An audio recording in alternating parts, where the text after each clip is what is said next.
Friday is upon us, and it is a loaded weekend in the world of football, both collegiately and professionally, and then the WNBA. So there's a lot going on in the world of sports on a good-looking end to the week. How are you? My name is Jake Query. Eddie Garrison is here. Jimmy Cook is off today, and so Eddie and I will carry you home on a Friday. We have a big show lined up.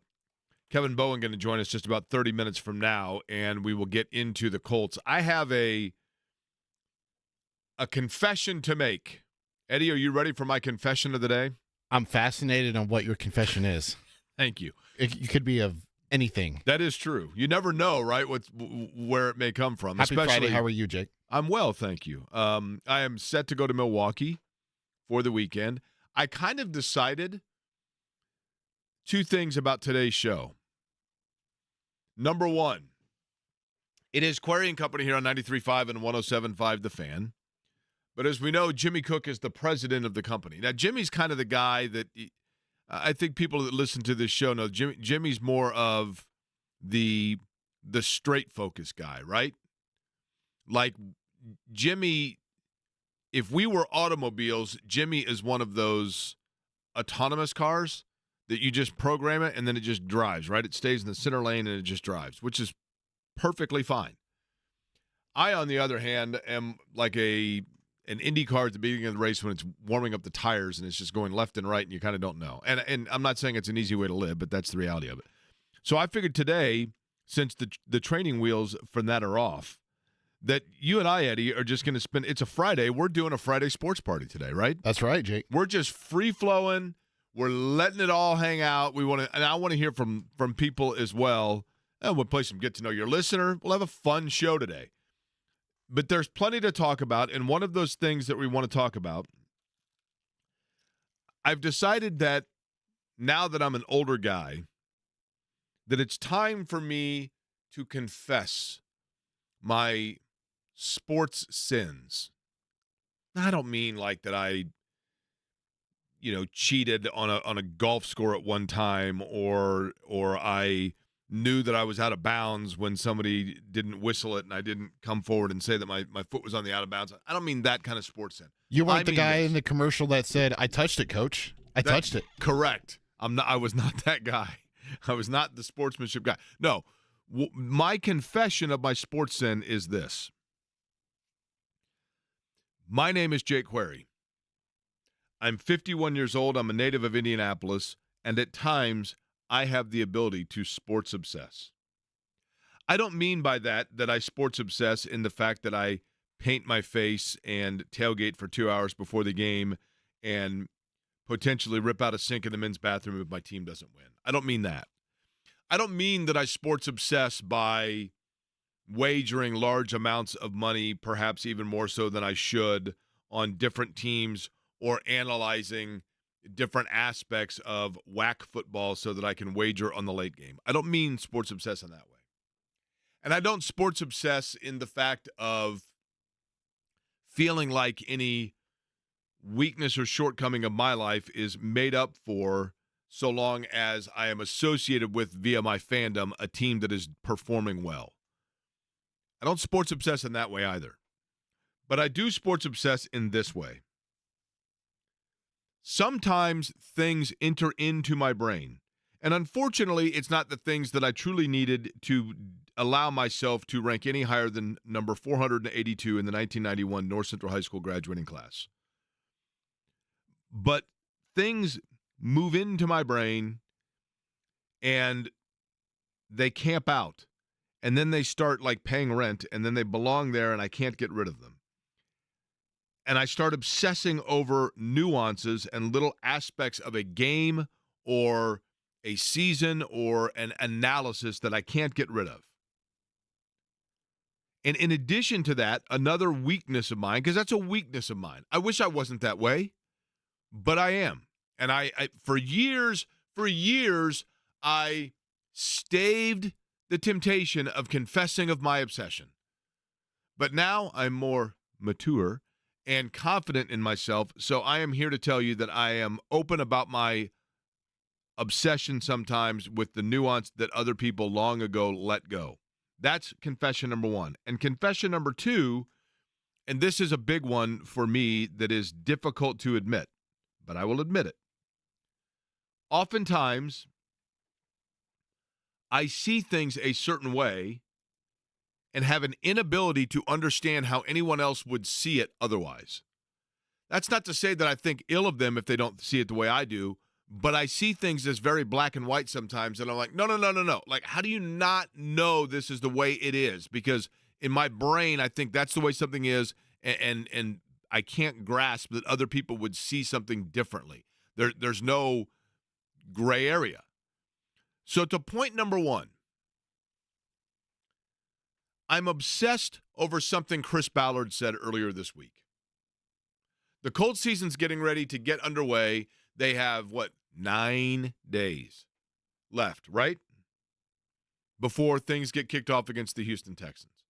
And yet, while I should be thinking about and optimistic about and excited about what Anthony Richardson can do, and I should be excited about Jonathan Taylor healthy and the fact that we have hardly talked about him, and he's a guy that might run for 1,600, 1,800 yards. And A.D. Mitchell is intriguing and exciting and maybe softens the loss of Josh Downs coming off of injury. And Leatu Latu, as I've said, I think is going to be the defensive rookie of the year. Instead of thinking about and dwelling on and being optimistic and excited about those things, I'm obsessed with something Chris Ballard said. And that obsession took a temporary reprieve last night because of the other aspect of my weird brain, which is that sometimes I see things a certain way and I can't understand why others don't. And it happened to me last night when I was watching. We went out to dinner for Shannon's birthday. We went to Canal Bistro in Broad Ripple. We went to Centerpoint Brewing. And Eddie, guess what happened? The keg blew. Unbelievable. You even made a joke about it yesterday, right? Everywhere that I go. I was in St. Louis. I ordered a Busch beer because it flows through the Mississippi River. I ordered a Busch beer in St. Louis. The guy says, you know what? I got to change the keg. We went to Centerpoint Brewing, which is a good place. They have a Mexican lager, which we both enjoy. And I ordered it, and the guy said, you know what? We're out of that one. I literally just poured the last one. So we got a different one, and it was good. I got their amber ale. It was fine. It was good. Then we went to Canal Bistro for dinner. We come home, and I'm like, okay, let's see what's on television. Was dinner good? What's that? Dinner good? Dinner was good. Then we come home, and I'm like, oh, let's see what's on television. And I'd forgotten college football essentially kicking off last night in terms of, I know there have been other games, but a pretty big game between North Dakota State, perennial FCS power, and Colorado. Now, sometimes when I'm bored, I'll just watch video of Deion Sanders when he played. I can do a Deion Sanders dance as well as anybody. He was super fun to watch.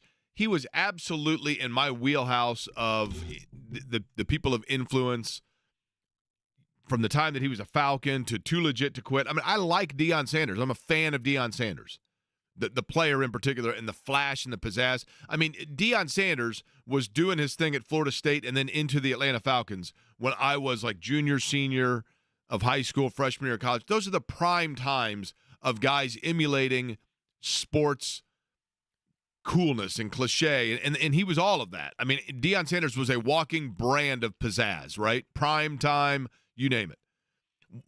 So with all of that preface, and I remember a year ago saying, I'm predicting right now, Colorado is going to be ranked in the top 25 this year because players are going to want to go play for Deion Sanders, and he has an it factor. And CU, when I was in high school in particular, what became an it school, the Bill McCartney era and Cordell Stewart and Michael Westbrook and the Hail Mary of Michigan, all that. It was an it school.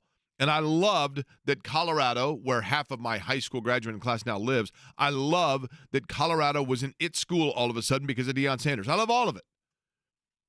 But I don't understand the national perspective of their obsession, there's my word again, with making this a thing. Last year, Colorado got out to a good start. All we heard about for a week straight, it was like the year that Tim Tebow was trying out for the Jets. all we heard about nonstop was Colorado, Deion Sanders. But then, and this is where the weird thing for me, why can we not just say Colorado head football coach Deion Sanders or Coach Sanders? Why does, like, the lame media insist on constantly calling him Coach Prime? If you want to know why Deion Sanders holds a press conference and basically acts like an entitled jerk and says, like, I'm not talking to this guy, I'm not talking to that guy, and starts shutting down different media members and whatever else, because he's been spoon-fed by a national network in particular that insists on calling him Coach Prime. What are you, 15? His name is Deion Sanders. He's Coach Sanders. Remember the time that he did the press conference and he got mad at the guy because the guy didn't call him Coach? Okay, call him Coach Sanders. His name is Deion Sanders. I get that Prime is a nickname for him. I get it. But if Michael Jordan became a basketball coach, would you have to call him Coach Air? Coach Coat? Yeah. I mean, honestly, right? But the Colorado to me is fascinating because it's swung the other way now. The overabundance and the insistence of making this a thing has now swung the pendulum to the other side, where it might be the most disliked team in college football. And they have wonderful players. His son, the quarterback, is a wonderful player. You know, the kid playing both ways is a tremendous player. They have Heisman candidate level talent on that field. Travis Hunter. Great player. What do you have, 3 touchdowns last night? Great player. Yeah. They have very fun players, don't get me wrong. But there is this, it's not even Colorado's fault, but literally, it was like watching the Colorado Football Network. North Dakota State is a good program. It's a good game. And then afterwards, immediately it was like, we're going to have a 30-minute counseling session on the fact that we almost saw our beloved Buffs drop one. It was very odd to me. But I just don't understand that the obsession over the fact. I mean, last year we saw it. They got up 4-0. They got ranked, or 3-0, whatever it was. And they got absolutely housed by Oregon. And within 3 weeks, we never heard from them again. And so then this year, I'm like, we're doing this again?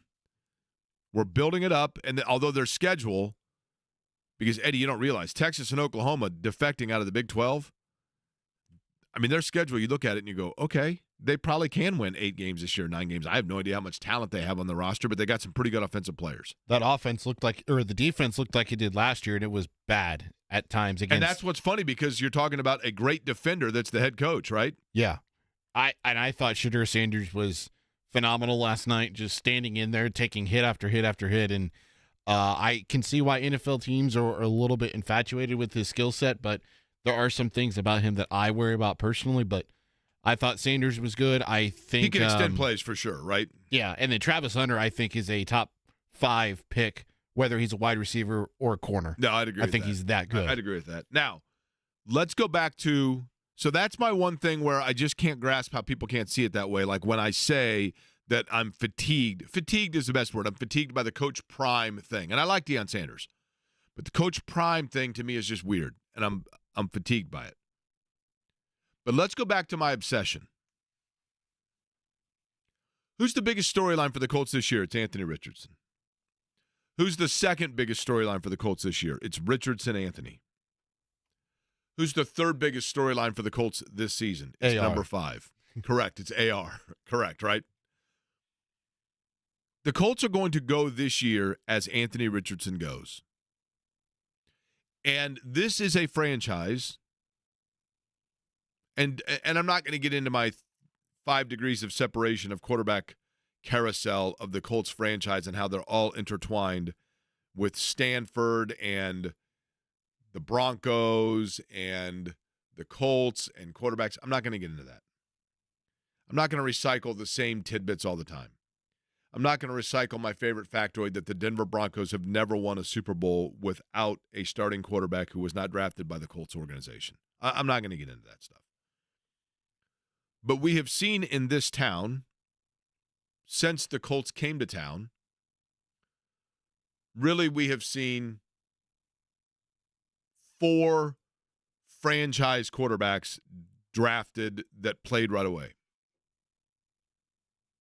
I'm not going to count John Elway because he was drafted by Baltimore and he obviously never played here. truthfully, you can include Chris Chandler, who's going to join us on the program, by the way, as part of my new segment that we're going to do, Former Colt Fridays. Chris Chandler's one of them that I lined up. We're debuting that next week, right? That's correct, yep. So, but Chris Chandler came in and was a good quarterback right out of the box out of University of Washington. Good, solid player. Was he a quote-unquote franchise quarterback? He probably was more, oh, wow, this guy looks like a pretty good player. Let's see what we have in him. And he was a nice, steady player, and then obviously ended up being traded. But the big ones we're talking about, obviously, Manning, and before that, I mean, Jeff George would be the first. Then Manning, and then Luck.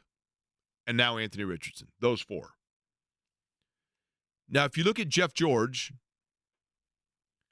and I think everybody here knows how I feel about Jeff George, which is the antithesis of how I felt about Jeff George when I was of the age when he was playing. And he knows that. As a person, I mean, not as a player. An unbelievable talent. And Jeff George, I mean, is a guy that led the league in passing for a season in the NFL. How many guys can say that? How many guys right now walking planet Earth can say, I was the single-season yardage passing leader in the NFL for a season? I mean, the guy clearly could play quarterback. But when the Colts drafted Jeff George, they had no stability. It was total dysfunction junction. You grew up with, or you know somebody in your life that's just kind of a disaster and a train wreck, and people are like, man, that guy, he's a really good guy. It's a really good gal, but boy, they had a really tough upbringing. There was just there was just constant turmoil in their house, and you know, they moved a lot, and they just really a tough upbringing. And from a football standpoint, Jeff George had a tough upbringing. I don't mean his family. I mean the family of the Colts that he was drafted into. You had an owner in Bob Irsay that was calling plays down from the press box and letting friends call down plays. And you had Ron Meyer that's coming over, and they're like, dude, I have no idea what a 22 dog-leg left is, but that's what the boss man just called down from the press box. What in the hell are we supposed to run here? You had your best offensive lineman that you traded to make it possible to draft a quarterback. You had your best receiver you traded to make it possible to draft a quarterback. So now all of a sudden he's not throwing to the guy that the year before was their best receiver, and he's not getting protected on the blind side by one of the best guard or, linemen in the league, et cetera, et cetera. I mean, just it was dysfunction junction. So they learned their lesson from that. They draft Peyton Manning, and when they draft Peyton Manning, they took it conservatively and said, we're going to build around Peyton Manning. And they swung and missed at the beginning. The receivers that they drafted for Peyton Manning, Jerome Pathon, E.G. Green, those guys didn't work out. They had Ken Dilger, who's a good, solid, reliable veteran. They had Marshall Faulk. And then they built from there, and they built around Peyton Manning. Rest is history. Then they get Andrew Luck. And with Andrew Luck, they bring in a guy that is basically Peyton Manning level savant, and they rushed the build around him. They had success early on, and so then all of a sudden it was Griggs is wheeling and dealing. Whopper, seismic moves, shock and awe. And they go out and they trade for Trent Richardson. Disaster. I kind of understand why they did, but they did. And they accelerated the timeline, and obviously you know what happened. They couldn't protect him, and he's out of the league. So now with Anthony Richardson, you take a little bit of each thing of what you've learned. And I think they've done a good job of being patient with him. But where I'm obsessed is this. I think they're almost being not too patient, but too coy. Chris Ballard was asked earlier this week, and I'm obsessed over what he said. Earlier this week, Chris Ballard was asked, that was on Tuesday, is that right, Eddie? Yes. He met with, the rosters finalized on Monday, and on Tuesday he meets with the local media to go over the roster and what he's looking at for the year. And I believe it was our friend of the show, Nate Atkins of the Indianapolis Star. And I know that I went over this before on that day on Tuesday. Wednesday. Was it Wednesday? Yes. Okay. You're right, Wednesday, because I was off Monday, Tuesday. So it was Wednesday. And I know that I obsessed over this on Wednesday, but it continues to percolate, right? So I got to let out the steam here. Listen to what Chris Ballard said when asked by Nate Atkins. Listen specifically to Nate Atkins' question. We're going to do this Dick Vitale style, Eddie. Dick Vitale used to run a play, and he'd say, freeze it, freeze it. So we're going to run this clip, and I'm going to tell you to freeze it, and then you stop, and I'm going to break it down, okay? And the first one's going to be very quickly, so have your finger ready on the button. Here is the question asked by Nate Atkins on Wednesday. How do you evaluate just what you saw of Anthony this training camp? Is there a certain area you thought he really grew in? Freeze it. Is there a certain area you thought he really grew? Is there a certain area, Chris Ballard, when it comes to Anthony Richardson, that you thought he really grew? Now, what that means is, what Nate Atkins is asking is, I understand this is a long process. And I understand that he was a rookie a year ago but was hurt. But now that he's had, and the Colts said he was not going to have limitation in camp, he did not. Now that camp is over and the roster is set and you've had plenty of time to watch him, you watched him every day in practice, you watched him coming back off the injury, you watched the way he interacted with people, you watched him looking through reads and progressions, you watched him in preseason action against other teams, and you watched him in organized scrimmages against not one but two different franchises. With all of that, what have you seen, past tense, what have you seen that shows you growth? Now, listen to Chris Ballard's answer. Freeze it. Long pause, deep breath. Long pause, deep breath. Your parents used to say to you, why didn't you do your homework? If you did your homework, you said, I did my homework. If you had not done it, what did you do? Long pause, deep breath, because you were trying to formulate what answer you were going to give because you weren't expecting that question and you didn't know what answer you needed to go with. Continue the sound here.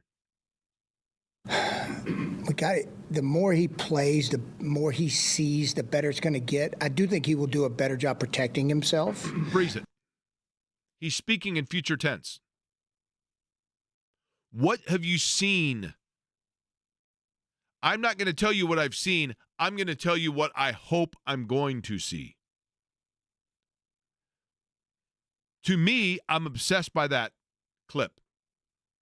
And I know that I'm classically overthinking it. This is the reason why I am a total insomniac. Because my brain never stops. But I can't get over that. I think Richardson's going to be a really good player.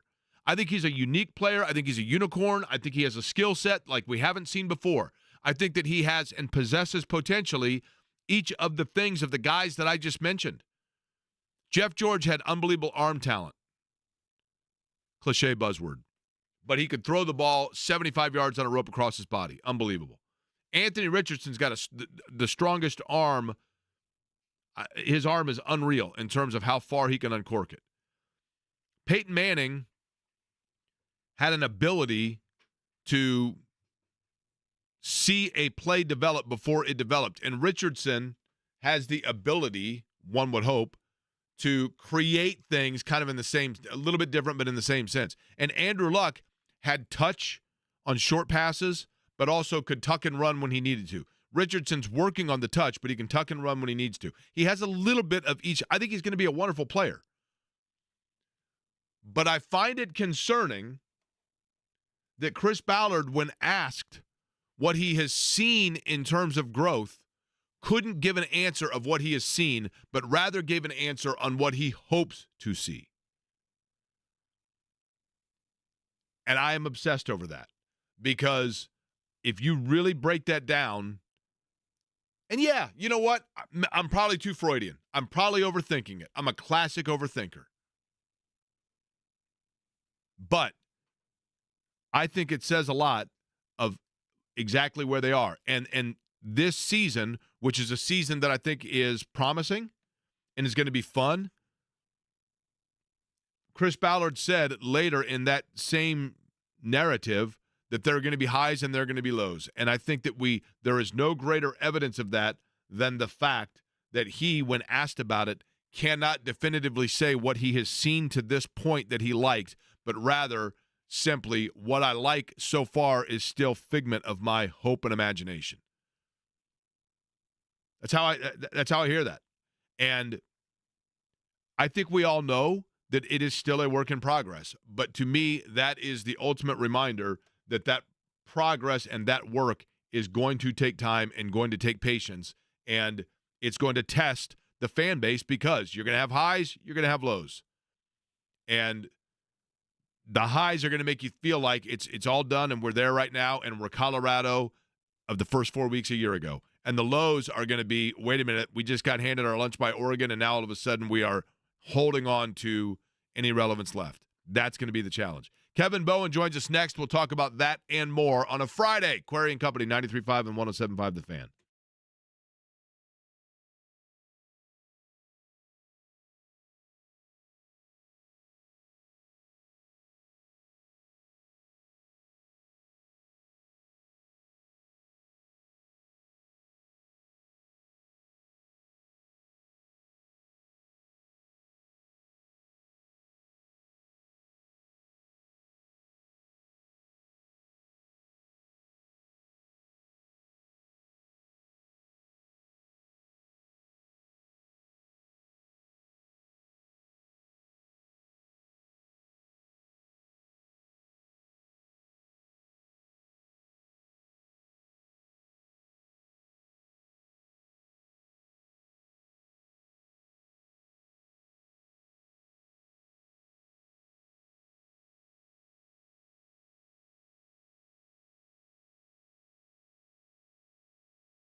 Now, typically, Kevin Bowen joins us around 2 o'clock on Fridays, right, Eddie?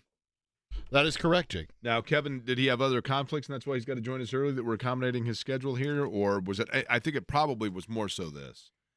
I think it probably was because Andy's on vacation and Jimmy's out today, so Kevin was clamoring for just to be reunited. We should have played Peaches and Herb reunited for just the two of us here. Is that what it is? And he didn't want to wait till 2? Is that the issue, Eddie? I'm not sure. You can ask him. Or maybe he's got like a party at 2 o'clock for the Notre Dame game. That's possible. Notre Dame and Texas A&M this weekend. Joining us now on the Express Pro Tire and Auto guest line, Kevin Bowen from the Wake Up Call with KB and Andy. James Boyd's been filling in the last few days. Kevin, we're going to get right to what I was just talking about. I thought and I'm classically overthinking it, I know, so I want you to talk me off that ledge. When Chris Ballard was asked about what he has seen from Anthony Richardson thus far that shows growth, he kind of pivoted and almost subconsciously instead started talking about what he hopes to see as opposed to what he has seen. Do we need to remind ourselves that this is still very early in this process? Yeah, I guess to the first point, we just should have gone 6 straight hours today. Instead of James and I, it could have been you and I, Jake, and then you and I again. That's right. From noon to Let's 3. go. So, but the odds of me getting up that early, very slim. Sure. And the odds of me lasting 6 hours with you, probably Fair. Not what I want leading into the holiday weekend. Fair. I guess there is something to it. Again, I think you can look at the preseason glass half full, glass half empty. If you want to look at glass half empty, obviously you don't see a ton of tangible strides positively from Richardson. If you want to look at a glass half full, you're putting him in game environments that he certainly didn't get a whole lot of last season, and you are trying to put him in positions where he needs his most improvement. A drop-back passer is not what his strength is. So, again, you are trying to develop him, I guess, in that area. Now, if you look at the 7 series of work, obviously the offense did not perform how you would like it. So, I guess Chris probably couldn't answer it that accurately, or at least that positively. And, I guess it's a candid answer. Certainly Colts fans, want to see a different answer play out over 17 weeks. But, it's so different. I mean, I know Shane said yesterday not much in terms of what they showed playbook-wise in the preseason. I would argue the Colts show as little as any team in the league compared to what they'll show a week from Sunday, given just how their quarterback plays stylistically. What area are the Colts the most improved from a year ago? I would just say their explosive ability on offense. Yeah, Richardson and Taylor, if you start there, even if you don't think the passing game is going to do much different from last season, you are more of a dynamic, explosive rushing attack. If you look at Zach Moss's numbers with Anthony Richardson next to him versus Gardner Minshew last year, they were drastically different. And, his yards per carry, when he had a runner you had to account for next to him versus Minshew. So I would start there. And that's probably the biggest thing. I think pass rush, you could be a little bit more consistently better. You put up great sack numbers last year, but it might not be,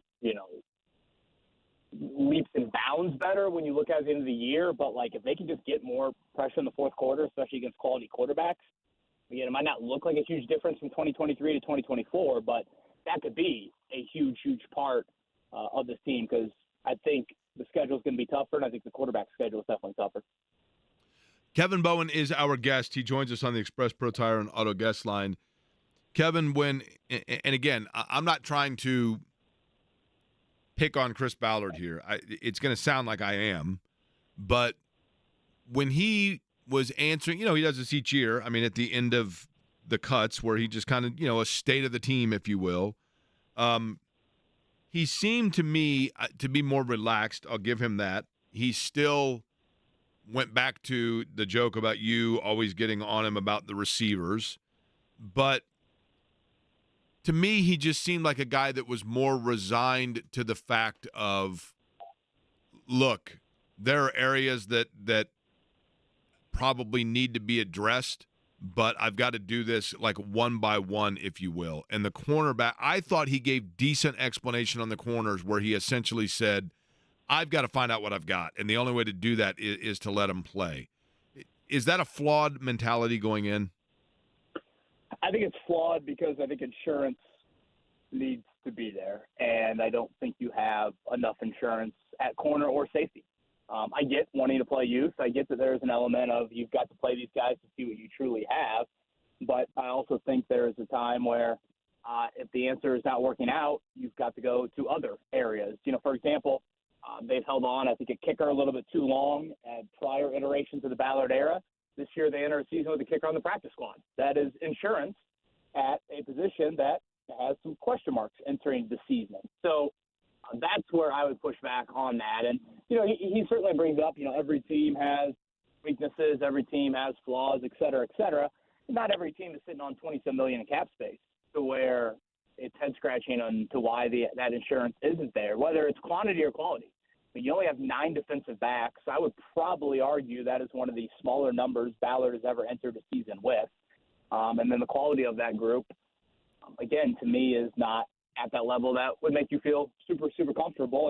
And even when you go back and listen to that answer, and when he answers the question about the secondary, he mentions how much they need to lean on the defensive front and right. how much that's the strength of the team. Well, I mean, in a way, you're kind of admitting that, in that secondary, you don't feel as good about it. You don't feel as, comfortable. And that is where, again, to me, it's just a little bit more insurance. We get so caught up in the, Nick Cross this and Juju Brents that. And it's like, well, yeah, I mean, those are two parts of it. But, Jalen Jones, is he a quality corner? Is Juju Brents going to stay healthy? Is Julian Blackmon going to stay healthy? I mean, there are multiple layers to the secondary question marks. And, again, the other area I'd probably push back just secondary related is there is an element of patience that Ballard speaks to of, they're going to continue to grow and, it's a long season. Well, I mean, the NFL doesn't operate in that manner. You don't get, Indiana State and Florida International out of the gate. You get, arguably your toughest passing attack all season. And it's arguably your biggest game all season. So I think that kind of adds to the urgency that's needed there that I don't think is there roster-wise. Do you think – I guess I should rephrase it this way, Kevin. Does Chris Ballard seem more comfortable and confident in his roster and the way that it was built from this year versus last? Like through the progression of Ballard building a roster, how did he seem to you talking about this one versus years past? Yeah, I think his genuine confidence lies in he believes it's the best trench group he's had in 8 years. And we know how much that means to him. I mean, that is like, that is as rich as, you describing Crown Hill Cemetery to people in terms of passion and just, again, his core belief. I appreciate the deep cut there. Yeah. Or the deep sorry. dig, I guess, if we're talking about Crown Hill. That's cool. Well, yeah, I mean, I'm sorry, that was the first thing that popped in my head. The Indy 500 probably would have been more of an uplifting way. No, Crown Hill's cool. I'm good. I'm down with it. But go ahead. Sorry. But, yeah, I just think, again, he is such a believer in what they have trenches. And then the other thing is I think he really, really, really believes in Shane Steichen as an offensive coach in, helping Anthony Richardson, carrying the offense, however you want to describe it. So, yeah, I think when you factor in those two things, there's probably times where maybe he's felt a little bit more stable at quarterback going into the season, which I know sounds weird, but with how those quarterback situations have played out. But, I think there has been times where he's maybe a little bit more, again, comfortable, confident in the quarterback. But when you combine all of it, head coach, and in particular what they have on the O-line and D-line in his eyes, yeah, this probably is, the most comfortable, the most confident, however you want to look at he's been in quite some time. What most intrigues you?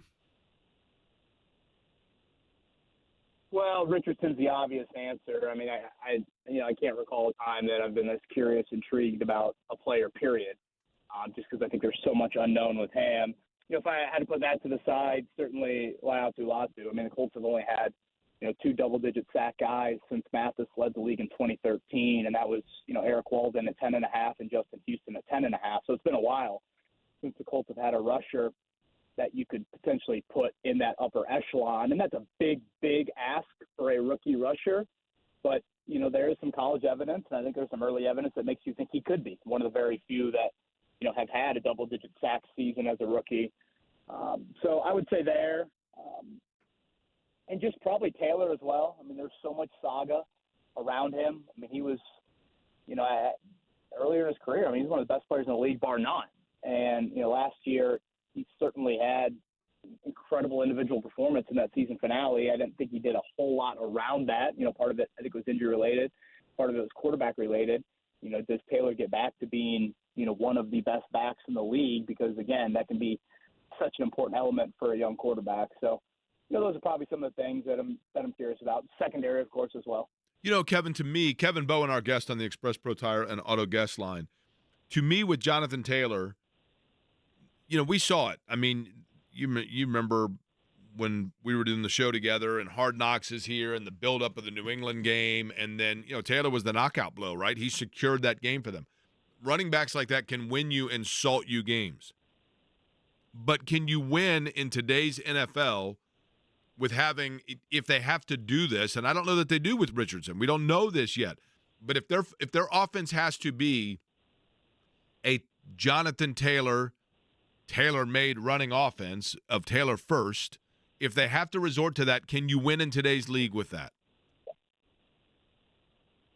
I don't think you can sustain it over 17 weeks and then whatever the playoffs would amount to. I think you have to have the potency as a passing offense to get there.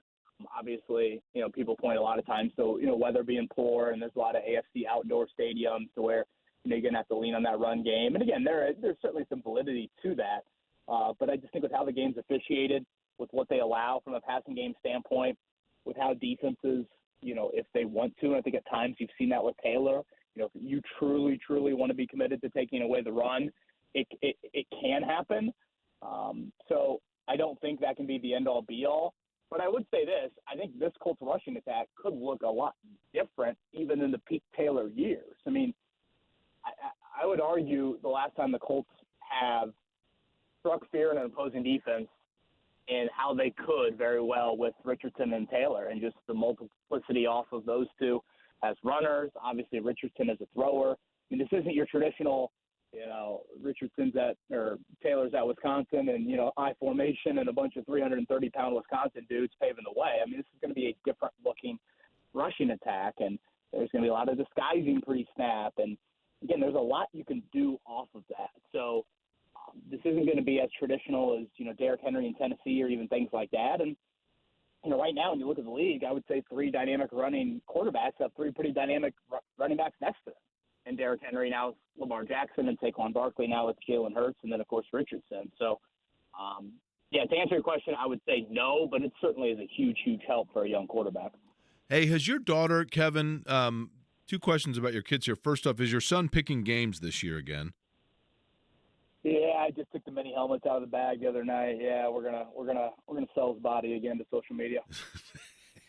What was his record last year? For those unfamiliar, where were you? Kevin would lay out the two plastic helmets of that week's matchup, and then whichever one your son at the beginning of the year crawled, by the end I think he was kind of walking over to. Whichever helmet he picked first was his pick for the game. What was his record last year? Yeah, he was 11-6. I think at one point he makes a wild card, right? Oh, certainly. Yeah, I mean he could win the NFC South with that record. He would host a playoff game for that. Yeah, he had a really strong run. I do think this year we need to, he's a little older. He knows three helmets. He knows the Colts helmet. He knows the Lions helmet, and he thinks the Bengals are the Tigers. So those are the three helmets that he knows. Well, there's a bias then, right? So he knows going into it, right? Right. So I think what we're going to do is we're going to put home team on the right side for every single game, and you just try to see if, is our right hand dominant? We had some people in Vegas actually creeping into the mentions, is there a right hand dominance to the kid? They wanted to make sure that they were as, even keel as they could. So, yeah, we will post the first one, probably a week from today. Now he likes the Lions helmet, or he knows the Lions helmets. Why? Just because it has a lion on it? Is that it? Yes, he roars every time he holds it up in the air. Yes. Okay. Mm-hmm. Which I'm like, you know what? Somewhere Dan Campbell's smiling at this. Now, he also walks around because he's of the height, right? And is it kneecaps? It was kneecaps that Dan Campbell wanted people hitting and biting, right? Yes, correct. Yep. Okay. Also a possibility. Now, the other question is with your daughter, since it's been a while, and people don't realize this, but since we did the morning show together, even though you and I do this weekly segment, we haven't actually seen each other in 2 years. Once at the golf outing, that was it. So has your daughter outgrown the Clemson onesie dress that she had, which was undoubtedly the most adorable piece of childhood clothing that she owned? I was sad to see that. I actually really like the Barcelona soccer suit that you got, Max. And he did, unfortunately, outgrow that. But I swear he wore that earlier in the spring. But it went to the pile of hand-me-downs just a few months ago. That was my favorite. The Clemson is in the dress-up area. She's got a Notre Dame cheerleading outfit. You didn't get her a cheerleader outfit. You got her a very cute dress, as you described. And I thought tomorrow, if I heard correctly, the biggest underdog your Tigers have been in 12 years. If I heard 13 that and a half correctly. point dogs. Yep, 13 and a half. Yeah, so I thought, maybe should we go? Should we try one more time for Jake's dress after our morning soccer game with the old Clemson action and then switch over to the Notre Dame cheerleading gear to end the night? Why not, right? I mean, she's probably going to go 1 for 2 if that's the case, to be honest with you, because I think Notre Dame should win it. Texas A&M, don't we do this every year? Oh, Texas A&M, and come on. I mean, right? God, you sound like Andy. Andy acted like Notre Dame was playing Vanderbilt. They were coached by Jeff Fisher. With how he was talking about Texas A&M's favored in the game. People act like we just, do this every year. A&M, come on. I mean, you're walking into North Central High School here on a Friday night. I mean, come on now. This is a high stakes night game in the SEC. 23 in a row. Listen, I'm not saying that Texas A&M has just simply bought talent and never produced, but the side of their helmet says ATM. So that's all you need to know. All you need to know. Notre Dame wins, and if Clemson is I think Clemson wants to be respectable against Georgia so that then they can get into the rest of their schedule and try to run out and get some momentum, but I don't think they're expecting to beat Georgia. Hey, the beauty of it is the ACC. You just win the game, you get the bye, and you are into the quarterfinals of the playoffs. So I mean, there is the beauty of it. Probably some truth to that for certain. All right, Kevin, we appreciate it. Monday morning we'll be listening, and then, of course, things ramp up with the Colts getting set a week from Sunday against the Houston Texans. Enjoy the weekend and enjoy the college football games. Will do. Enjoy Milwaukee. All right, thank you. Kevin Bowen joining us on the Express Pro Tire and Auto Guest Line. Indeed, Milwaukee this weekend for IndyCar, and I love Milwaukee. Love everything about it. Look forward to it. As a matter of fact, Eddie, I've made the executive decision. Okay. I think we need to play nothing but Milwaukee-related music from here on out for the rest of the show. I don't even know a Milwaukee-related. The Bodines from Milwaukee. Okay. Laverne and Shirley. Okay. After that, I'm trying to think. Alice Cooper, I think, is from Milwaukee. A bug just flew into my mouth. Did you see that? No, I was looking down. We got fleas in here. No, Alice Cooper is from Detroit, Michigan. I'm sorry. Alice Cooper was in Milwaukee when Wayne's World saw him. A bug just flew in. We have fleas in here. Did you see check that? Boo. When was Boo last treated for fleas? Boo gets And regular ticks. flea treatment. Thank you for asking. I don't know what in the world's happening here. It's as if somebody's leaving. You know what it was? Is that Foxworthy that works here? He leaves food in here, right? Is that what it is? I don't know. He leaves food in here. He was here last night, right? Kevin leaves banana peels in here. There you go. Culprit as well. Britney Force, by the way, is on her way in. U.S. Nationals at Lucas Oil Raceway Park, and we will converse with her in just a couple of minutes here. Top of the hour, as a matter of fact. You're listening to Query & Company on The Fan.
little before 1 o'clock on a Friday. Eddie, I have not looked outside because we're landlocked here, but have you been to San Diego? I have.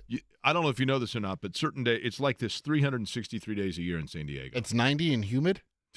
Well, now, listen, yesterday I decided, it was Shannon's birthday. So I did what anybody does when we were going to dinner at 6 o'clock, and at 5:50 I stopped to buy flowers, and there was a monsoon. I'd never seen anything like it. And so the humidity I thought was supposed to go away, because isn't that what happens when it gets super humid and then a monsoon comes? But then the monsoon dried too quickly, and then it was worse than it was before. But today, now this weekend, it's supposed to be nice, right? In Milwaukee, because I'm up in Milwaukee for IndyCar, it's supposed to be, have you heard this? 45 degrees it's supposed to be up there. What? Yeah, I'm being sarcastic, but it's going to be 70. But that's going to feel like 45, right? Because it's been 110 up here all week.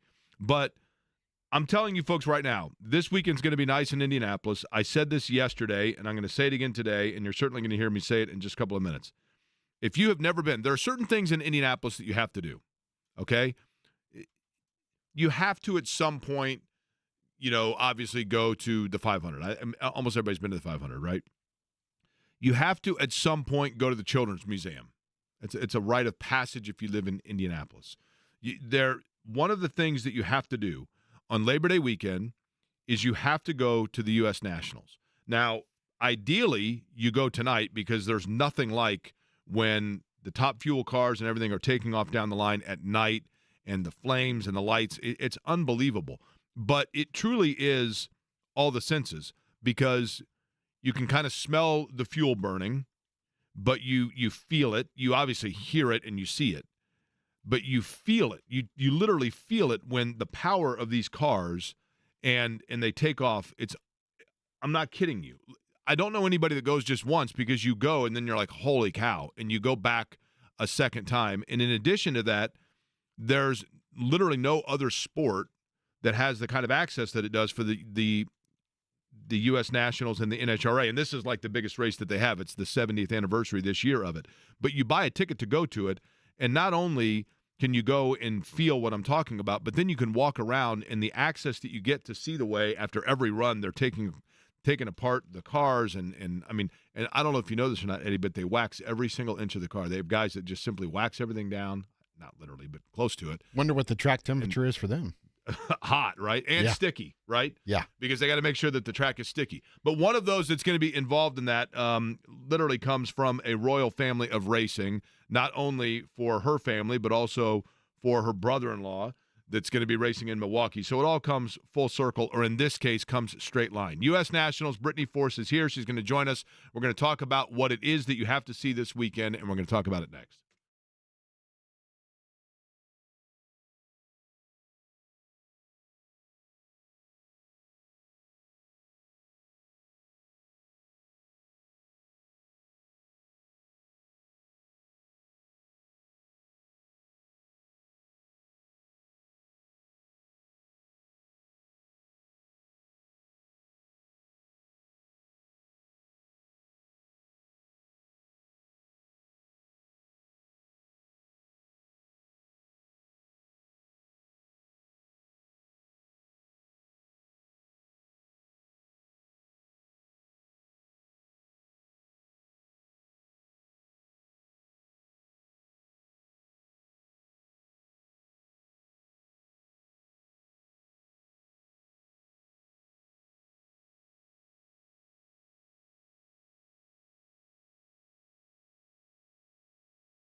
Hour quickly upon us, and joining us in studio now, and I'm really happy about it, excited about it, because as I mentioned, I think the U.S. Nationals is super cool, and NHRA in general is awesome.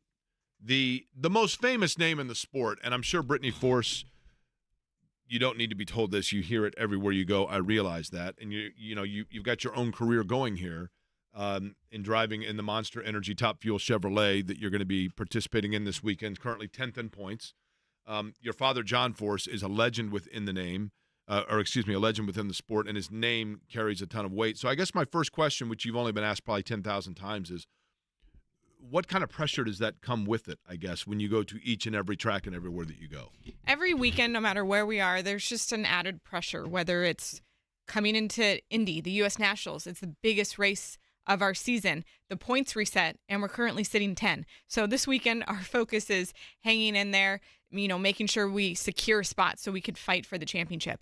Any other event, it's, your boss from Chevy standing on the line, your boss from Monster standing on the line. There's always some kind of added pressure. As for living up to my dad's name, John Force, who's, 16-time champion. He's done so much in the sport. I'm never going to fill his shoes. I can't imagine doing something like that. I've won 2 championships, and to do 16 just seems unreal. Yeah. So it won't ever be that. But luckily from him, there isn't that added pressure. He's there to support me. He's there to help me out where he can. Yes, we have moments where we don't get along and, we just butt heads all the time. But really, John Force Racing is a family. We are a family team, and we all support each other. So I'm lucky to have that on my side. So let's get to why Indianapolis is special. Now, I know it because I grew up here, and I'm around, and I know from a racing standpoint, it's the 70th anniversary. So this isn't the 4th time they've been here.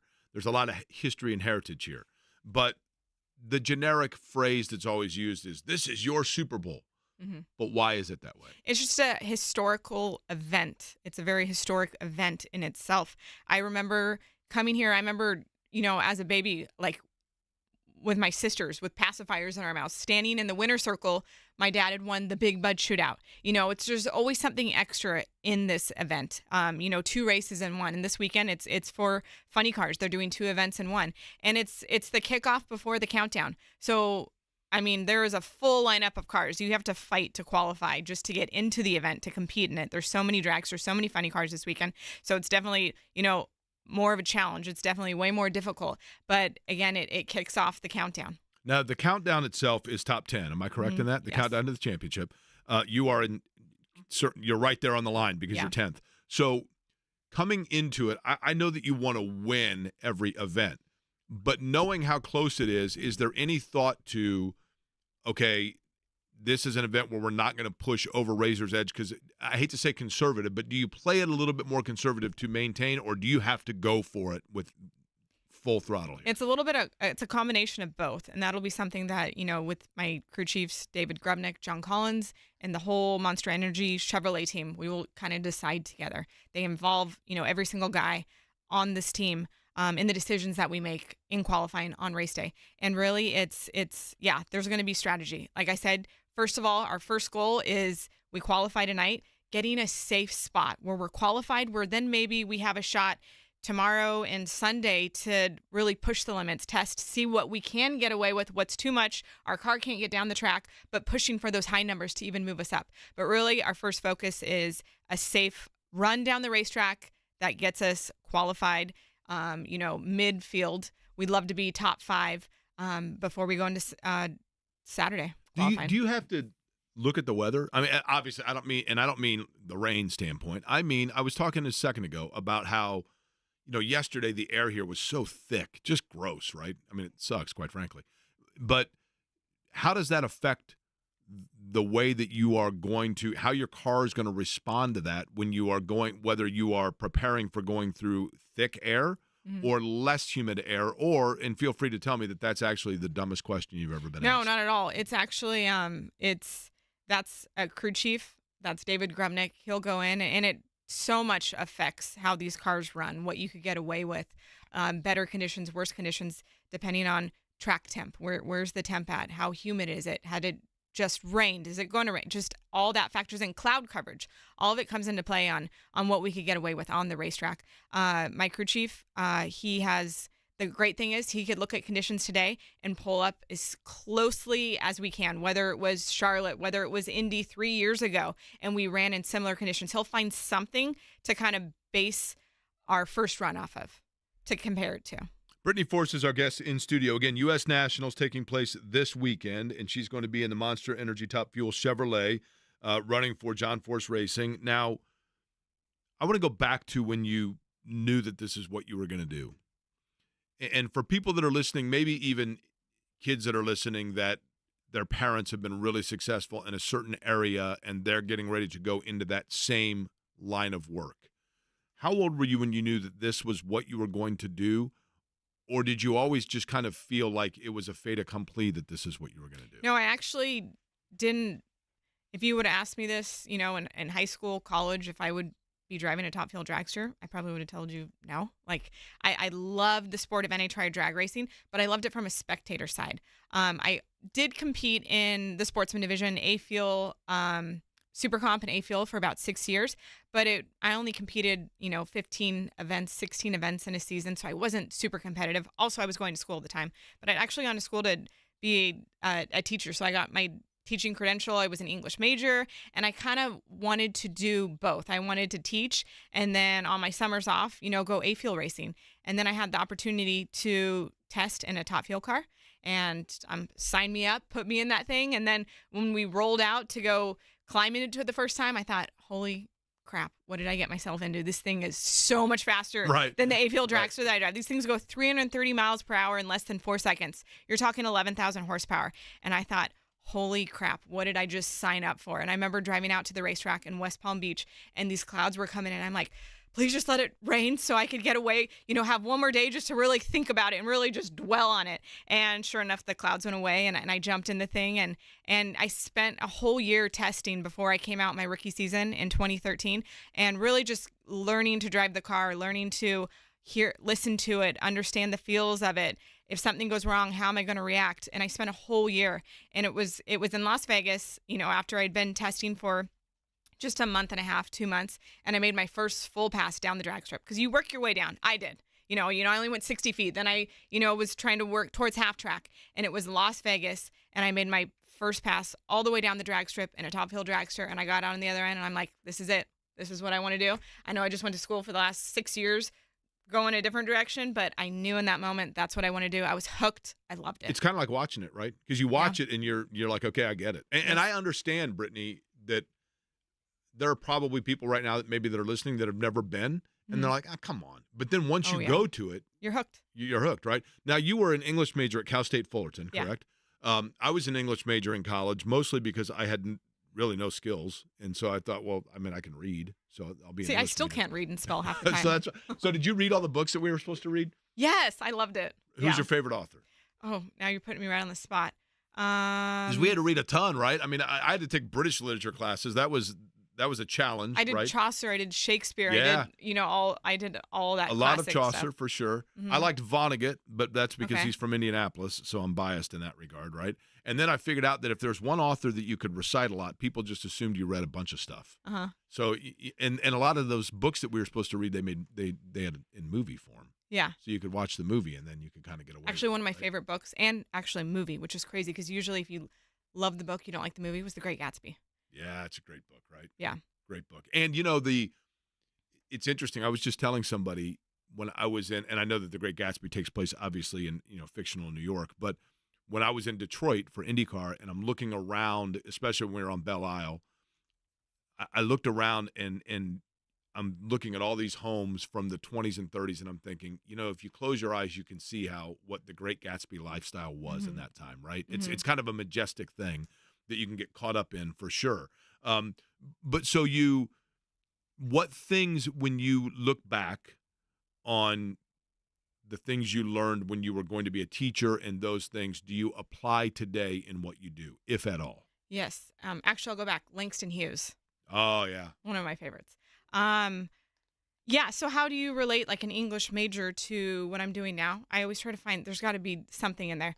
When I started in college, so it was actually started at a Rancho a community college, and one of the first classes I had to take for my major was a public speaking class, and I absolutely hated public speaking. My number one fear. Made me sick to my stomach. Yep. Hated it so much. And now half the time at like these events we do, I can't wait to get up on stage. Oh and my I mean, gosh, it is you're in a doing it on. room filled with people. It's- As long as it's my own thing, and I whether it's if it's a script and I have to read a script, I'm okay with that. If it's you get up and you just wing it, that's fine too. But I do love doing that, and I know that I definitely learned throughout that class of getting up and speaking in front of just a room of like 25 students, 30 students. I hated it at the time, but I think it helped prepare me for down the road. Now, I want to get to this. Britney Force is our guest, U.S. Nationals this weekend. We touched on your father, John Force.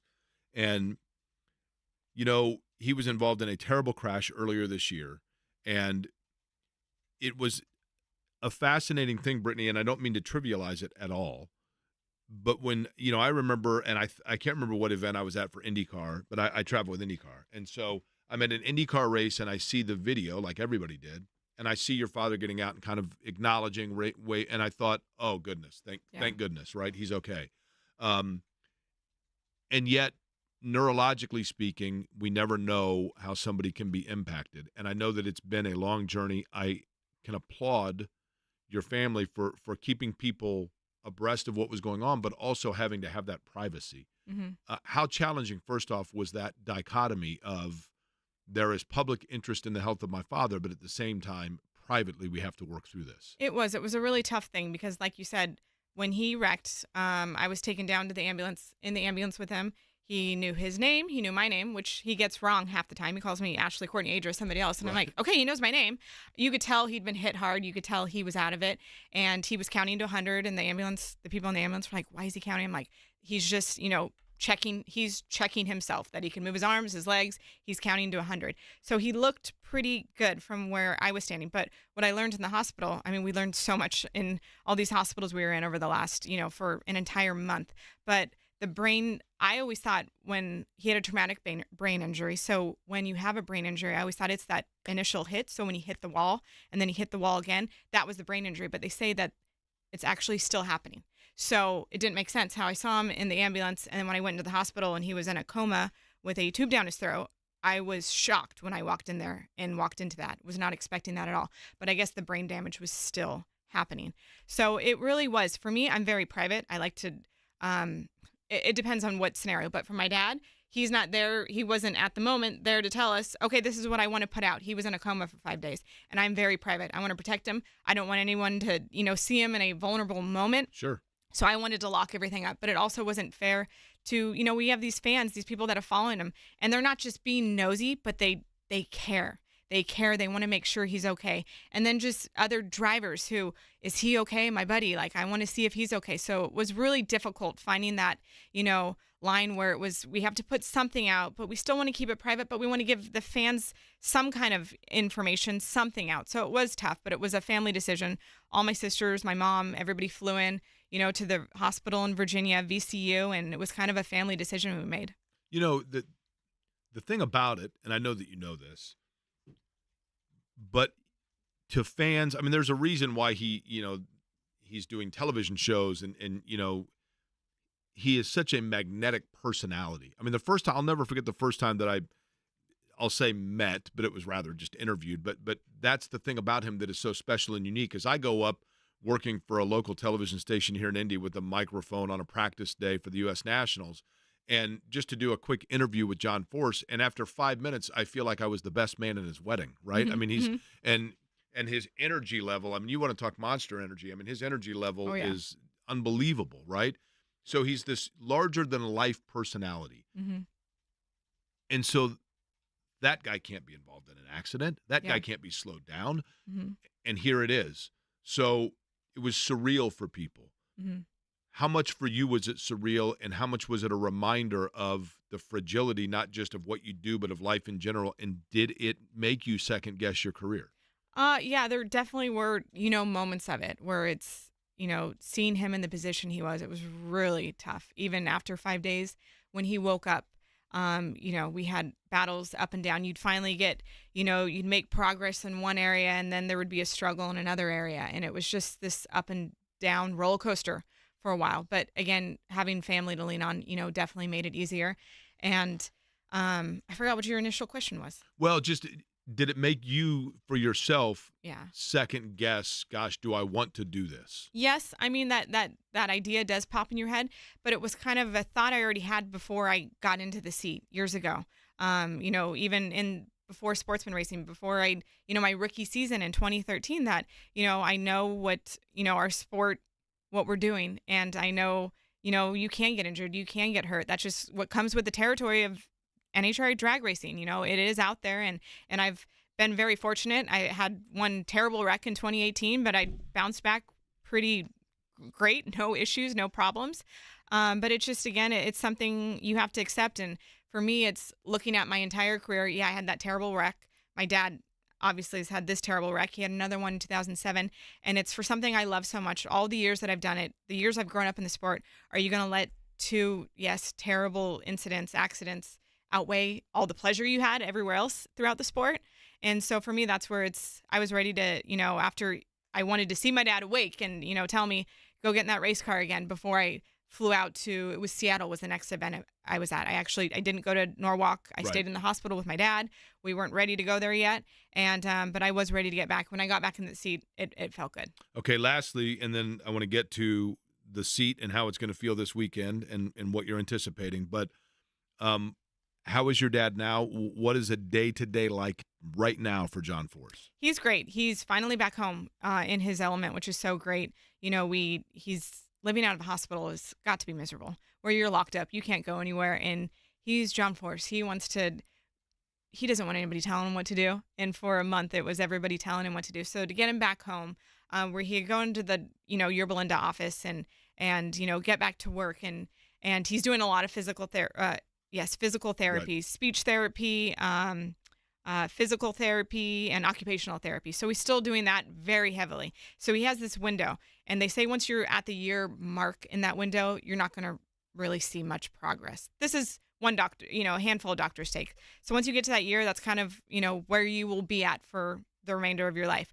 And there's this window before that, the 4 to 6 months, that's really crucial, where you have to push hard. You can't give up. You got to keep fighting. And he is a fighter. He's in physical therapy. He's doing everything the doctors are asking him to do, and he's motivated. He's pumped to do it. Yes, he has his ups and downs where he's like, I'm over the shit. I don't want to do it anymore. But at the end of the day, he knows that's what he needs to do. And we're all there. Went to physical therapy with him the other day just to support him. And he's doing really great. I know he'll be watching all weekend long, and I hope he'll be out at the end of the season. I think he will. Okay, and then for you this weekend, and that's great to hear. We'd love to see him, obviously, there at the end of the season. So for you, getting set now, 10th in points in Top Fuel, and you've got the Monster Energy Chevrolet. You're going into the weekend. You know that you need to stay at best, or at worst, 10th in points. Mm-hmm. What's the weekend look like? What is the schedule in terms of psychologically each step that you go through, and what are fans going to see this weekend? I do like to break it down in steps, just we get through one run at a time. If you look at the overall weekend, it gets there's just too much going on. So our focus right now is tonight. We get one qualifying one. We just want a solid run down the racetrack to get us safe in the show. And then we reset, regroup. Going into tomorrow, we get 2 more. Luckily for the U.S. Nationals, we get 5 qualifying runs, which we will take advantage of. We want runs down there every single track. We want to be qualified top 5. And then we want to go some rounds and freaking win a race. It's been far too long that we've been out of the winner's circle. And this Monster Energy Chevrolet team, we are. I don't want to say we're long overdue, but we are ready to get back in that winner's circle. Well, I'll tell you what. If you win on Tuesday, because we're off on Labor Day, and I encourage everybody to go out to watch the finals. If you win on Tuesday, we'll come in here and we'll have a toast of Monster Energy. Yes, thank you. Here on the show. And by the way, I love that you pulled out Langston Hughes, because not just a fabulous writer, a social activist, somebody that, historically speaking, I think very relevant, and a lot of people can continue to learn as you did from the writings of Langston Hughes. So, yes. Britney Force, we wish you the best of luck. I certainly appreciate the time, and Thank I know you. that the city of Indianapolis is not just pulling for you, but for your dad as well. Thank so we you very appreciate much. the time, and enjoy our city, all right? Thank you. All right, Britney Force, we will take a quick break and reset, but really good stuff there, especially regarding just the journey of John Force. And if you folks, I hope he's able to come to a racetrack at the end of the year, and those of you that are at events can meet him, because I'm telling you, like, you meet John Force and instantly you walk away and you go, well, my day was better than the way it began. Just a special, special guy, Britney as well. We'll take a quick break. We'll come back. More on the Colts and what Chris Ballard has had to say about Anthony Richardson. We will get into that. And then Tom Noy going to talk a little Notre Dame football with us at 2 o'clock. And don't forget, it is a Franciscan Health Feel Good, Good for the Heart Friday. I've got a good story to get you set for the weekend. That's coming up at 2:30 here on The Fan.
Up the Milwaukee songs. Nice work on the homework here. Thank you. Steve Miller, a native of Milwaukee. Did you know that, or did you forget in the moment? I don't think I did know that. And it's so funny. Steve Miller is one of those bands, and this isn't the case anymore, I realize, but one of those bands that when you're 15, 16 years old and somebody has the Steve Miller Greatest Hits tape or CD, and I thought that I didn't realize that I was listening to stuff that was at that time already 15 years old. I thought we were like the first generation of kids that knew of Steve Miller. Didn't realize that we were listening to quote-unquote classic rock at that time. But Milwaukee this weekend, and I'm telling you, I love Milwaukee. Here's the one true letdown of the weekend. The Pabst Brewing in Milwaukee, the original Pabst Brewery. I mean, I've told this story before, but several years ago when I was in Milwaukee for the IndyCar race, I was like, I want to see the original location of the Pabst Brewery. And I found the location, and I'm like, holy cow, it's still here. I mean, it was massive, the brewery itself. But it closed in, 1987 or something. So it was just this old, empty factory, essentially. And I see in the window this neon, this neon sign just like glowing in the window. And it's a Pabst neon sign, and it says open. And I thought, I don't know what I've walked into, but I love it. So, this is heaven. So I walk in this little side building in the brewery, and there's a guy standing there named Jim, and he has a total Milwaukee accent, and he welcomes me. What's a Milwaukee accent, by the way? How are ya? Kind of a Chicago, and hey, how are you? How you doing? So is it like a cross between Chicago and Canadian? Yes, very much so. So he welcomes me in, and I'm standing in this beautiful room, and there are 3 taps: Pabst, Schlitz, and Blatz. That's it. That's all he's got on tap. And I'm like, what have I stumbled into? And so he tells me, this brewery's been sitting empty for 30 years or however long it was at that time. And he said, so I bought it. And I have plans for what I want to do with it, but I bought this brewery, and for right now, you have walked into what I call the best place, which is the Best Place Brewery, and I'm serving the 3 original Pabst brands, and this is the original boardroom of the Pabst company. That's pretty cool. Very cool. And I'm the only person in there. And I said, and when did you open? And I think he said Tuesday. I mean, literally, I had to have been one of the 10 first customers there. So every year that I've gone back to Milwaukee, I go in, and Jim is still there. Oh, wow. But now that brewery, it's like Bottle Works. He basically took this place, and now there is a hotel there called the Best Place Brewery, the Best Place Inn. The Brew House Inn at Best Place. That's what the hotel's called. And that's the hotel was built into the original brewery. You can do brewery tours. The boardroom and all of that is rented out for weddings and everything else. One time I went, and they'd rented out the whole thing for a wedding reception, and Jim saw me and said, well, here, I'll just take you into Captain Pabst's office, and you can just sit in there, and I'll bring a couple of draft beers for you, and you can sit in Captain Pabst's chair and drink a Pabst. I love everything about it.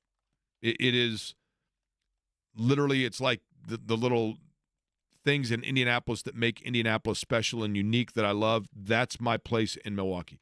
The problem is it closes at 6 p.m., and because now they do, they close it for all kinds of events, and I don't, the one time that he let me crash one of the events was a very kind gesture, but I wouldn't expect that every year. So we're done at the racetrack tomorrow, I think at 7:30 or 8, and I don't get up there until late tonight, so I'm not going to get a chance to go to the Best Place, and that's the buzzkill of Milwaukee. But Milwaukee in general, there's other places that I'm going to go that I love, but it is a very, very cool and underrated city. I'm sure you didn't see this, by the way. Are you done telling your story? Because do have a little bit of breaking news here. I am done telling my story, yes.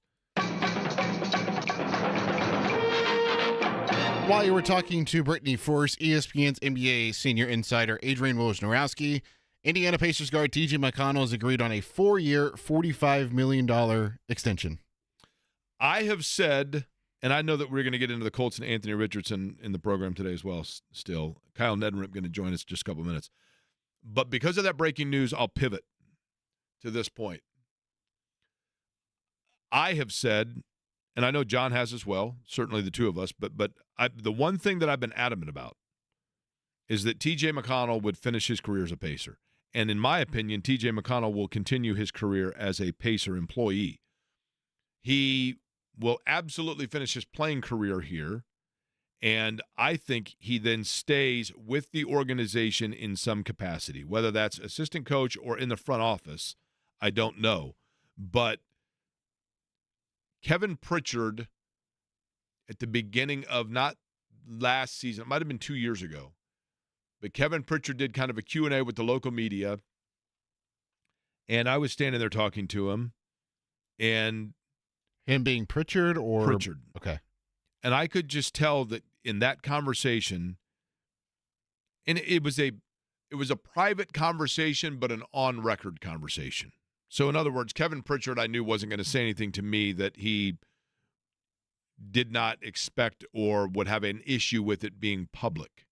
And in that conversation, he essentially said to me, T.J. McConnell's going nowhere. And I mean no time soon. I think he's going to be with this franchise for a very long time.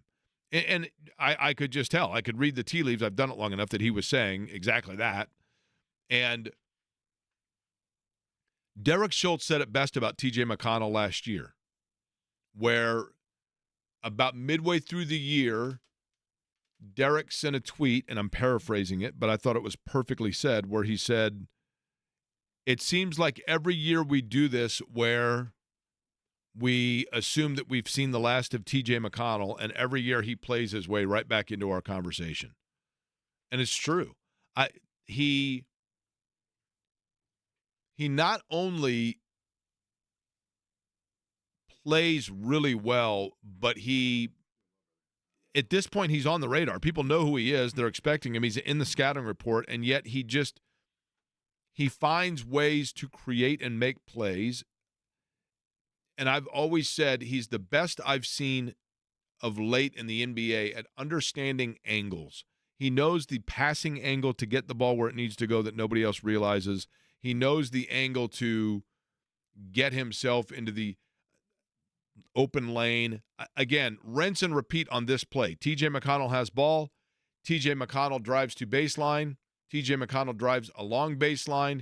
T.J. McConnell circles back to the middle of the lane. T.J. McConnell hits fadeaway 5-foot jumper. And then T.J. McConnell steals inbound pass because team gets lazy and forgets that T.J. McConnell's on the floor and he's going to steal the inbound pass. Happens like 3 times a game. He is instant energy and fan favorite, and good to see that he's going to be here for 4 more years, and like I said, probably beyond that. Joining us now on the Express Pro Tire and Auto Guest Line, he is, of course, with the Indianapolis Star covering high school football. And Kyle Neddenriep, let's begin with this. I was not surprised to know that they were going to be good, but I was surprised at how emphatically Cathedral got out to the start that they did and the way that they handled Ben Davis. Did I completely misread that game going in, or was that indeed in terms of the strength they showed? Did that tell us more about Cathedral or BD? Do we have Kyle Eddy?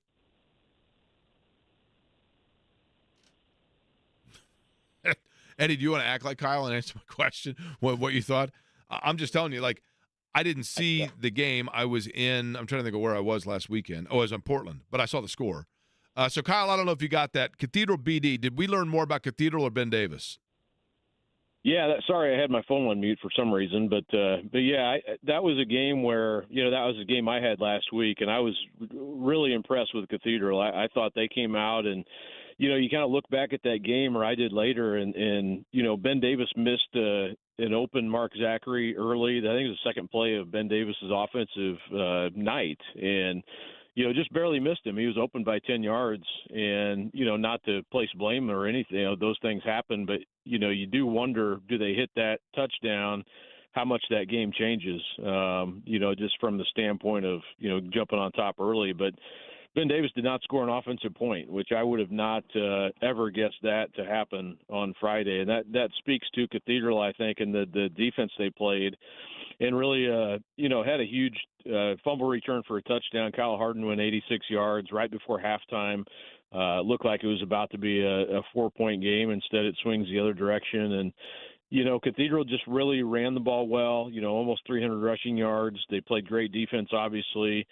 And I think it kind of speaks more probably to Cathedral to answer your question. I think Ben Davis is going to be fine in the long run. I think they did show some things, other than the final score. I think that will will translate to the rest of the season. I thought offensively they actually played better than what their output ended up being. There's really a couple costly plays, just really kind of turned their night a lot. But they've got the weapons. Elijah Price probably needs to touch the ball more for them.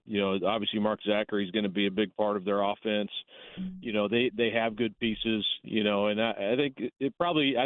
I probably underrated Cathedral a bit, and probably people thought, with Danny O'Neal being off in college now, not knowing what the quarterback situation looks like is always a big deal in high school. And I thought they got good production there from Coors, so I think they're going to be good. I mean, they're definitely among those top teams in 6A. We'll start with the good. Aside from Cathedral, give me a team or two that were your pleasant surprises in week one. Well, to stick with 6A, I thought Westfield going into Center Grove, not necessarily a huge surprise or a huge upset necessarily, but you did wonder, they had a coaching change with Jake Gilbert going to Wabash and Josh Miracle stepping in from assistant to head coach. That can be, sometimes something you don't know going in, like how the kids respond to a new coach, and they've got really good players, and I'm going to get a chance to see them in person tonight against Carmel. But, I think from a standpoint of like maybe finding out, how good they were, you go to Center Grove and win 38-20 or 34-28.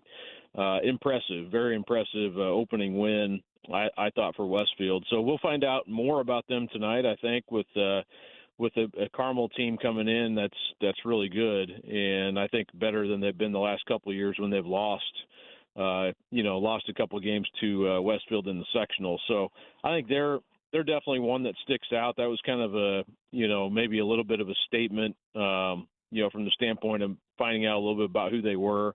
And I think Center Grove by the end of the season is going to be just fine. They're always a better team by November than they are this time of year. I thought also Bishop Chatard, I forget how you phrased the question, but, just maybe not even a surprise, but, Chatard were never surprised that they're good, but they went out and scored, 58 points on Brebeuf and won that game pretty handily against what I think is going to be a really good Brebeuf team. So I wouldn't say it's a surprise necessarily, obviously, when you're talking about Chatard football, but I do think with them playing 4A now, I thought they kind of had a statement win in week one against Brebeuf. Okay, give me a team or two that surprised you as to the slow start that they got off to, not named Ben Davis. Boy, yeah, that's definitely the number one team. I thought, in speaking a little bit outside of the area, Fort Wayne Carroll, I thought was a team. I thought the HSE game that was going to be a closer game. Carroll's been a team, they made the state championship 2 years ago. They have a quarterback, Jimmy Sullivan, who's going to play at Iowa next year. And again, you don't know, week one, you don't really know for sure, like if it's more about the team that wins or the team that loses. HSE's been really good, and I think they're going to be good again. But they didn't have a ton of returning starters back. Now the ones that are back are big time players, but that was a 45-21 game. I thought Fort Wayne Carroll was going to handle that game a little bit better, and that was going to be a closer game. So that was a little bit of a surprise. And again, you don't know. I think HSE is going to be really good, so that may speak more to what the Royals have than anything against Carroll. And we'll find out. Carroll plays Center Grove tonight, so it doesn't get any easier whatsoever. And then I think the other one that really stuck out was Decatur Central losing 41-15 to Columbus North. And again, Decatur was ranked number 1 in 5A, played in the state championship game last year. A lot coming back, a lot of talent. But Columbus North also is a 6A program, so you're playing up a level. And Columbus North had a lot coming back from last year as well. So that score really kind of raised a few eyebrows, I think. The fact that it was that lopsided, not necessarily that Columbus North won, but that it was 41-15. So, that was maybe the biggest surprising score other than the Ben Davis score. Hey, I'm going to hit you off the top of your head here. Not literally hit you, but I'm hitting you with a question that you're going to have to go off the top of your head here. Kyle Neddenrip is our guest from the Indianapolis Stars and the Express Pro Tire and Auto Guest line. Shortridge, my Blue Devils. How we do? You remember? Yeah, they won. Have to remember the score. I think it was looking at our roundup from the other night. I want to say it was 26-18. So they did get off to 26-8 actually against Purdue Poly. So a good start for Shortridge, and they go on the road to Mechanical tonight. So getting in the bus and heading up the road. 2-0, baby. 2-0. I got nothing against Mechanical, but I'm all in on Shortridge. 2-0, right? Mechanical is going to they're a team that it's kind of interesting because their former coach is now the Ben Davis offensive coordinator, and they really want to throw the ball. They throw the ball a ton, so it's kind of interesting how they put it up probably 40 sometimes a game, so they're a little bit different. Shortridge is going to have their pass defense ready for tonight. Now, what are the we'll say top three games of the night tonight? That's a good night. It's I would say the game I'll be at should be really good. I'm looking forward to it anyway. The Westfield Carmel game. It's a kind of a new game on the regular season schedule. They haven't played since 1964 against each other in the season. They have played in the sectional, obviously, but that's going to be a fun game. I can't wait to see what happens there. I think both teams, are excited about what they've got. It's going to be senior. They do these senior nights, Jake, early now, so it's a senior night game. So it could be a little bit of a long night, but that should be a good one. I think Brownsburg Cathedral should be a great game. That one will be at Marion, which is where Cathedral's playing. I think, if not all their home games, then at least most of them this year. So that should be a really good game. Both those teams are 1-0 right now, and then I think the third one probably I would pick would be Franklin Central is at Roncalli tonight on the south side. Both those teams also 1-0. And, Roncalli, Jaden Buchanan got our player of the week last week plays quarterback for Roncalli. It's a good quarterback matchup. Nevin Tutterow from Franklin Central is also a really good quarterback for the Flashes. So that should be a good game. It should be a very competitive game, I think, probably closer than it was last year. But you go on down the list, there's a lot of interest. Warsaw plays Warren Central, which is a kind of a weird matchup from a standpoint of teams you wouldn't expect to play each other. But I think that should be a really fun game, too. Warsaw just wants to run the ball, and we'll see if they can do it against that really good defense Warren Central has. The Franklin Central, and I know that, in a high school you have – tons of people that are of influence on young people, teachers, coaches, administrators, all of it. I get it. So I'm not saying they should do a helmet decal or anything like that, but I'm sure, Kyle, you heard earlier this week, and you saw Dana's column perhaps on Chuck Lynn, Chucky, the newspaper salesman that worked out at the Indianapolis Motor Speedway and at the State Fair, and was born with cerebral palsy and went to Franklin Central High School and was like the biggest Franklin Central supporter of their athletic programs of every sport, not just football, but girls volleyball, baseball, whatever it was. He was always at their different games. This would be the first game since Chuck passed. It'd be nice. I don't know if they can do so, especially if they're on the road, but it'd be cool if Franklin Central did something to honor him. Yeah, absolutely. That would be cool, and you're right. I mean, maybe it's a home game would be better to do it or do something for him. But you and I both know, being around high school sports, how important those people are to supporting the kids and being part of that community. And there's probably fewer of those anymore that are so ingrained in the high school. In the fabric of the high schools, but they're definitely missed when they pass, and that would be cool. Hopefully Franklin Central does something like that, or at least recognizes him before the game. Whether maybe it'll be their next home game, they can do something like that. Kyle Neddenrip, Indianapolis Stars on the Express Pro Tire and Auto Gas line. Is this week number 2, or do we do that like week 0, 1, 2? What week are we on here? No, we skipped the 0 in high school. We just go right in. So we're week 2. We're on to week 2. You know why? Because high school is about education, and in education, you don't start at 0, you start at 1, right? Come on. You start at 1. Yeah. No week 0 for us here. I love it. I simply think week 0 is weak, W-E-A-K. It's lame is what it is. Kyle, we appreciate it, and enjoy the games tonight, all right?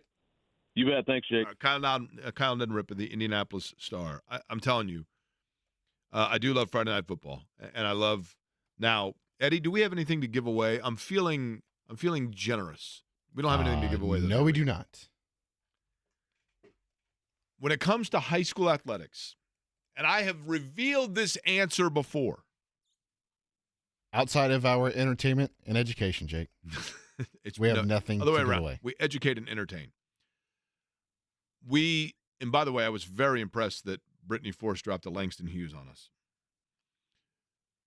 But I have given this answer before, so it's almost more a test of asking if people have listened to the show before. But it's also a fun exercise in your knowledge of high school athletics. I'll simply say, we'll go 28 years ago. So 96. My first job at Channel 6 when I worked under Ed Sorensen cutting my teeth, and I loved every minute of it, was I would go out on Friday nights. Ed would go and do 2 games on a story. Dave First would go and do 2 games on a story. Chris Flanagan would go and do 2 games on a story. And then I would go with a photographer. Oftentimes it was Sue Foster, sometimes Otis Jones, Dennis Goins, who was an unbelievable talent, now teaches kids at Ben Davis about television. Eldon Wheeler, if I didn't mention him yet, there were a ton of them. I mean, and I loved every person that I worked with. Tom Trial was great to me. But I would go on Friday nights with a notepad, and I would shot sheet is what we called it. So I would have a watch that was time-coded to the photographer's camera, and if a big play would happen, I'd write it down, 26:05, touchdown, whatever. Then I would go back and help that photographer edit the game together so that there was two more games that Ed could do the highlights on. That was in 1996, I think, when I began doing that. And then I did on-air stuff with Channel 6 until I left in 2008. In that time period, and you could even say beyond then when I was doing radio, but in the times that I was actively covering and at and attending high school football and basketball games, there are 2 high school players that still to this day, undoubtedly, I say, stand out as the 2 most dominant high school athletes I've ever seen. The most dominant. One was a basketball player, one was a football player, and they literally looked like they were on a totally different field or court than everyone else they were competing against. They were like Bo Jackson on Tecmo Bowl or Super Mario after he gets – which one is it that gives Mario extra speed? Is it the mushrooms or is it the star? The mushroom. Yeah. These two athletes, one football, one basketball, were the 2 most dominant high school athletes I've ever seen. And I still have yet to see anyone. I don't cover it, and I'm not there every Friday night like I was back then. But I cannot imagine that anybody since has matched the level of dominance that these 2 players had. Would you like to guess one, Eddie? Oh, I thought you were going to tee me up to guess next segment. Okay, next segment, and we will allow people to guess as well at 239-1070. So if you give me your guess, I'm going to ask you a Colts question if you call in also. So that's what we're going to do, and we're going to do it next. 1 football, 1 basketball, 239-1070. Give me your guess and be prepared for a Colts question next.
Now, I can appreciate some of the guesses that people have wagered to me. For example, Lars Tate, the late, great Lars Tate, who was my first football hero for certain. Guy averaged 10.5 yards a carry and 84 for North Central.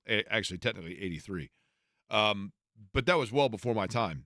Keep in mind, this would have to be somebody that played in high school athletics between 1996 and present. But it was 96 to 08, I can tell you. One football, one basketball. Morgan will lead us off with her guess. Hi, Morgan. How are you? Hi, I'm good. How are you? Good. Are you a regular listener of the program, Morgan? Every now and then when my husband's walking around with it playing out loud. Okay. Now, so you're an osmosis listener is what you're getting at. Yeah, that sounds about right. All right, fair enough. So, Morgan, what is your guess as to what athletes I would be talking about? Okay, well, I'm going with the basketball, and I think it's Greg Oden. That is an excellent guess. Now, Morgan, are you from the area? I am. I went to North Central. Oh, you did? What year? I graduated in 2000. I know that that's a rude question to ask a female, but I ask it because I also graduated from North Central, right? You know what I mean? You know, my cousin played basketball at North Central. Did you know Lucas Query? Yeah. He was, a year older than me, I think? He is 1 year older than you. That is correct. He was on the state championship team. I appreciate the guess, Morgan. It was a good one, but it is not actually the correct one. But I would like to know this, Morgan. This year, the Colts are going to play 17 games. In your estimation, Morgan, they will win how many? Did Morgan 12. hang up? Oh, there we go. 12? I'm going to go 12. Ooh, that is Morgan, the director of optimism for the company. All right, Morgan, I appreciate the call. Tell your husband thanks and not to turn the dial. All right, let's go to Nate. Nate, what's going on? Hey, nothing much. What's your guess, Nate? Well, my guess was Glenn Robinson, but then I heard you say 96 on. Glenn Robinson. Now, let me ask you, Nate, how old a fella are you? I am 38. 38 years old. Glenn Robinson was extremely dominant. He was my class exactly. First time that I ever heard of Glenn Robinson, I had a friend that played AAU with him for Bloomington AAU. He was so good, the coach in Bloomington drove to Gary twice a week to pick him up for practice and commuted him. And the first time that Glenn played, urban legend perhaps, but my buddies were telling me about it. We were sophomores in high school and like, you got to see this guy from Gary. I'm like, why? And like, he's so good that he dominated. And then afterwards took his shoes off and was rubbing his feet. And we're like, why are you rubbing your feet? And he's like, well, I wear a size 13, but they gave me some shoes and they're an 11. He was that good. And then, different era though, right? And it wasn't until he came down for the state finals that people really got to see how good he was, and he was unbelievable. But that's not it. But, Nate, my question for you on the Colts, in your estimation, Anthony Richardson, eventual Pro Bowler or long experiment that's not going to work out? Eventual Pro Bowler, 2 or 3 years down the road. All right, there we go. I appreciate the optimism from Nate. We'll check in with Benny. I don't know if Benny likes the Jets, but we're talking Colts. Benny, what's up? All right, how you doing? You got to turn down the radio real quick, Benny. You sound like a nice fellow. Have you called the show before? Oh, did Benny drop off? Sounds like it. Benny, you're killing me. All right, let's go roulette style on line 2. This is live and on the air. What is your name, please? Andrew. Andrew. Okay, how long have you been in the wind tunnel? I'm just kidding. Okay, Andrew, first question for you would be this. What athletes am I talking about? What's your guess? What athletes are you talking about? Football and basketball? Yes. David Bell. That's a really good guess, Andrew. Really good guess. Did you go to Warren? No, I went to Penn in Mishawaka. What year? 07. Mishawaka Penn gets to the state finals every single year and then gets beat, right? There's probably about 6, maybe 7 times we didn't. Fair enough. All right, Andrew, last question. How big a Colts fan are you? Pretty big. Okay. Anthony Richardson, you're a believer or you're still not convinced? No, I need to see it on the field. He's got to be durable and actually show it. All right, fair enough. I think he could be, but. Andrew, I appreciate it. And by the way, speaking of Mishawaka, we're about to go to South Bend because Notre Dame's kicking off. Tom Noy's going to join us next. We got full phone lines, but we got to get to it. So I will simply – should I give the answer now, Eddie? Can I guess? Yes. So I'm only going to guess basketball because I can't think of anyone for football off the top of my head. Eric Gordon. Incorrect. Good guess, incorrect. Good player. Good player. We'll carry it on a little bit. I'll let you know after we talk to Tom, which we're going to do next.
Underway this weekend from a national and, for that matter, local perspective, the biggest of which would be Notre Dame, Indiana and Florida International, Purdue and Indiana State. But the primetime matchup with Texas A&M for Notre Dame, and joining us now on the Express Pro Tire and Auto Guest line to talk about that is Tom Noy from the South Bend Tribune, who covers the Irish. Tom, appreciate the time. I'll get right to this first question, and that is, with Marcus Freeman now in this group, the area that Notre Dame is anticipating having really bolstered and improved upon from a year ago is what? Massive. Like I wrote it today in today's South Bend Tribune. Tomorrow is the biggest game in Marcus Freeman's coaching career at Notre Dame. Like you have to have this if you're going to be a playoff team, and B, a playoff team that wants to host December home game at Notre Dame Stadium. Because look at the schedule after this. If you don't get Texas A&M, where's going to be your big win? Louisville? Florida State, which is currently in 17th place in the ACC? Like everything is set up that has built for the last couple of years toward Notre Dame going into Kyle Field, forgetting the 104,000, forgetting the heat, the humidity, putting all that aside and going and winning a big college football game. But here's the thing. The other side of that would be, and I don't disagree with that, because their schedule, and look, Tom, I've always been one that has kind of raised an eyebrow at Notre Dame's schedule. But their schedule this year, I would agree, you got, if you look at it, Northern Illinois, Purdue, Miami, Louisville, Stanford, Georgia Tech, Navy, Florida State, Virginia, Army, USC. Now, Florida State didn't do him any favors, but that, Georgia Tech is the one that beat them, so that helps. You got Georgia Tech there. But my point being, if they drop this one, it's very theoretical that they can run the table or certainly probably win 8 or 9 in a row. If you're Notre Dame, that's enough to get you in the top 12, right?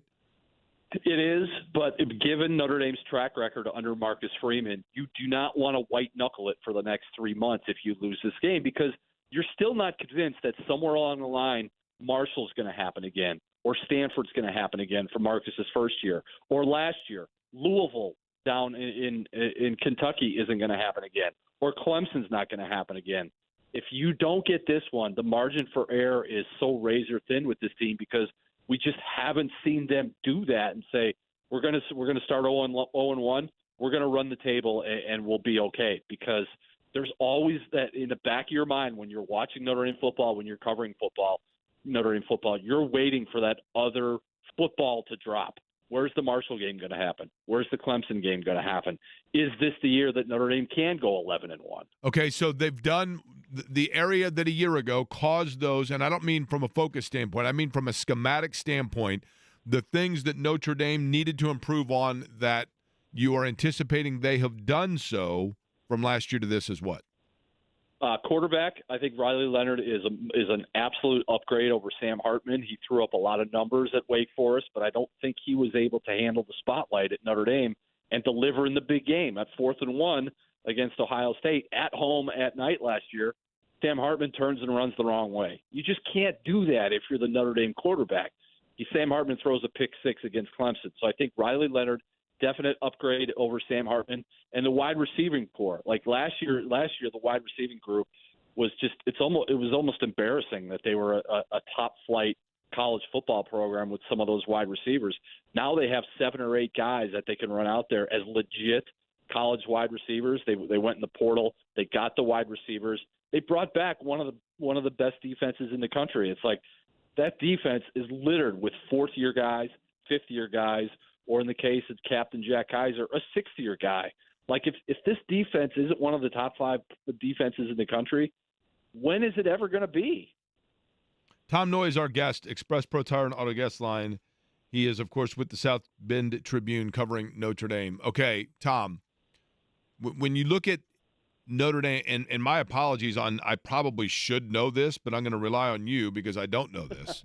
How do you know I know this? Well, trust me, it's such a buzz topic you're going to have to know probably. And that's this.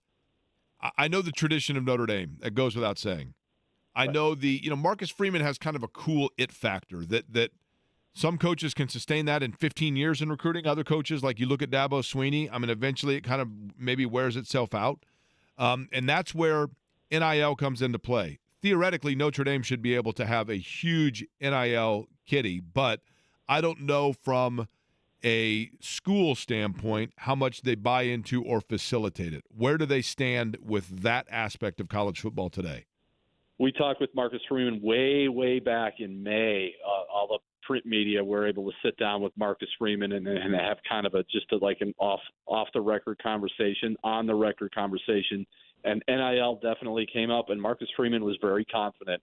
No matter how many ways we tried to phrase it, no matter how many ways we tried to get him to admit what the NIL program at Notre Dame is, he said, guys, I am very comfortable, and this program is very comfortable with where we are in NIL compared to – now, I don't think it's anywhere near close to Ohio State or Alabama or pick your SEC school, but Marcus Freeman was very confident way back in May that Notre Dame has done everything it could possibly do from an NIL standpoint, from a let's make sure the players are taken care of standpoint, from an infrastructure standpoint, to challenge for a national championship in 2024 and beyond.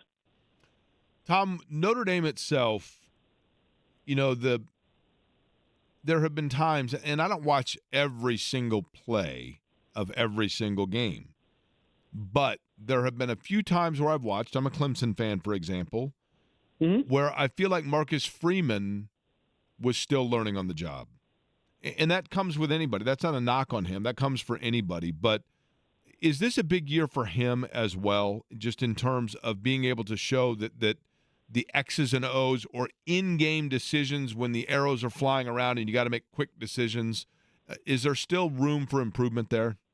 Absolutely. And he'll be the first to admit, like, when you watch Marcus Freeman operate in July, in August during preseason camp, now that they're into the regular season, it's the most comfortable that he's looked, sounded, acted as a head coach. Like the first 2 years, this was all new to him. And in a way, in some regard, it is still kind of new to him, but I think he's grown into a role where he's comfortable in what this job entails, where you're being pulled in so many different directions. Your expectations are to do this, to do that. He wasn't equipped. There was no way anybody could have been equipped to handle that in his first year in 2022. And then when, oh, by the way, you have to go open at Ohio State, first game of the year in the Horseshoe in front of the national TV audience. That's why this game on Saturday is almost a referendum on Marcus Freeman. Like, show us that you can be an elite college football coach and take your team into a hostile atmosphere and win a big-time college football game. How do we know A&M's not going to be a fraud? We don't know anything. Right. Like we don't know if Notre Dame's going to be a fraud. At 11 o'clock on Saturday night, one of these teams is going to be 0-1. One of them's going to be labeled a fraud, right? Right. Absolutely, and the other one is going to be labeled a national championship contender, like last year when Texas beat Notre Dame, and Joe Tessitore went on the air and said, "Texas is back, ladies and gentlemen." It took another 8 years for Texas to get to be back, but we have no idea what A&M is going to be. I think they're going to be able to play off the crowd. They're going to play off the energy of Mike Elko being the first-year head coach. There's a lot of aspects. They're going to be able to play off the fact that Jimbo Fisher's finally gone from the people that we've talked to in College Station this week. There are a lot of factors working in Texas A&M's favor, but I think Notre Dame is so experienced and so driven and so determined to say, we want to be a player in the 2024 college football playoff, and it starts tonight. It starts against Texas A&M.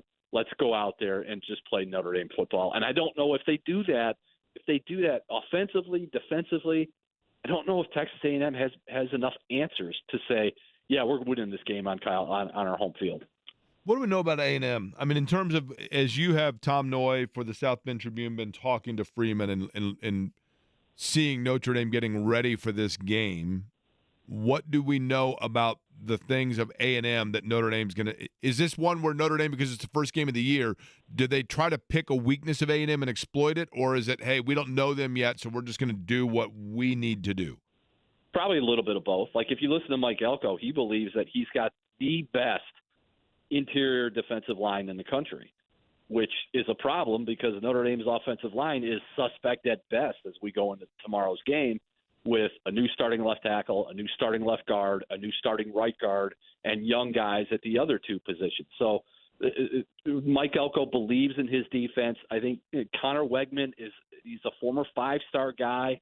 He has the ability. He's kind of almost like a Sam Hartman was last year, where he has all the talent, he has all the pedigree, but can he put it together? Like Riley Leonard, Wegman was hurt last year, missed a good portion of the season, but when he was in there, they were able to move the ball offensively. What are they going to look like offensively? Colin Klein is the new offensive coordinator at Texas A&M, who Marcus Freeman tried to hire at Notre Dame a year ago. So many different storylines. We don't know what is really going to be in play and what we're going to see when this thing kicks off on Saturday night at Kyle Field. Now, I'm looking at their schedule here, Tom.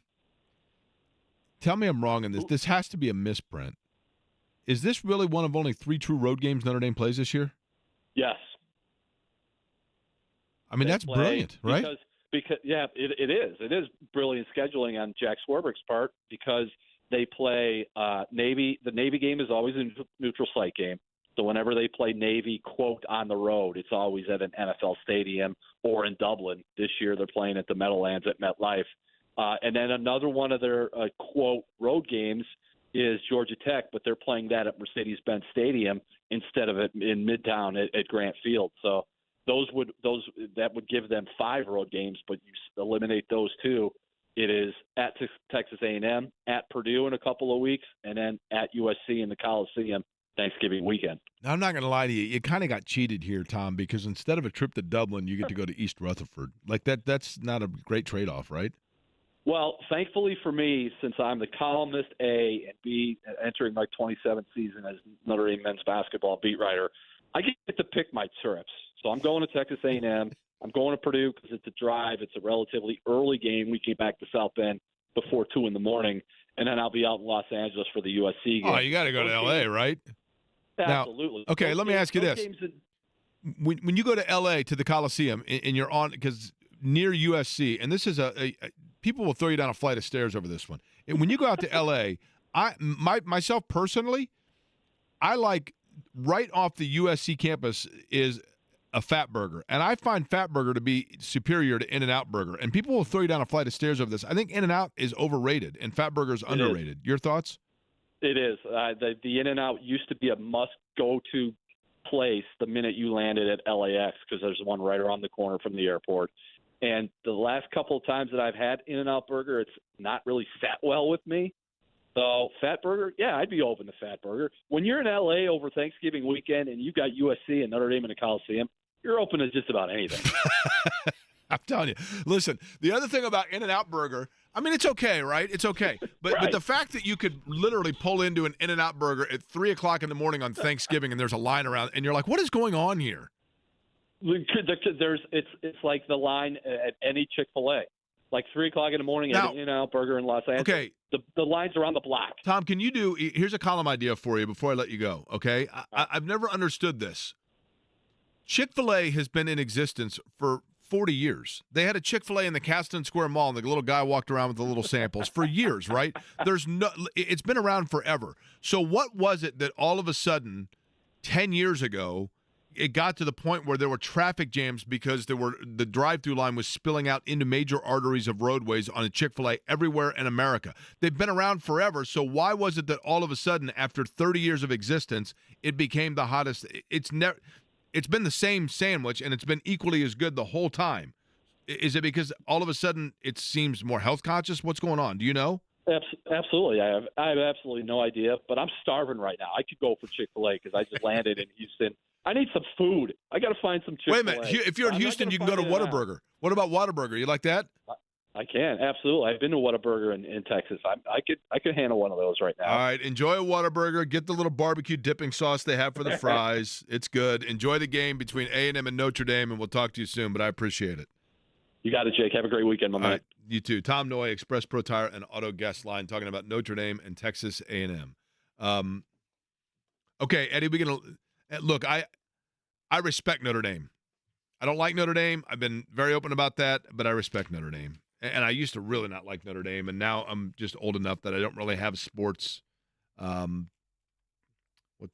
enemies, whatever, rivalries, whatever. Is this part of your maturity, or is this you confessing again today? It would be your third confession. I think that would be a record for you. It is maybe. I don't know if it's part of my maturity or my ambivalence. Is that the right word? I don't know. I just things. You know what it is? Serenity now, Eddie. I just learned serenity now. You just learned that? The things that bother me, I've just decided it ain't worth it. Really?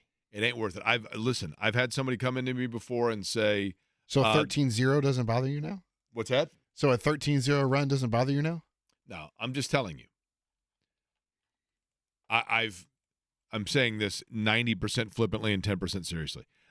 When you've had somebody say to you, the next 15 minutes of your life is pretty critical here, and we'll see if you can get out of it, then you realize, worrying about whether or not Notre Dame's going to beat Clemson ain't that high on the list for me, right?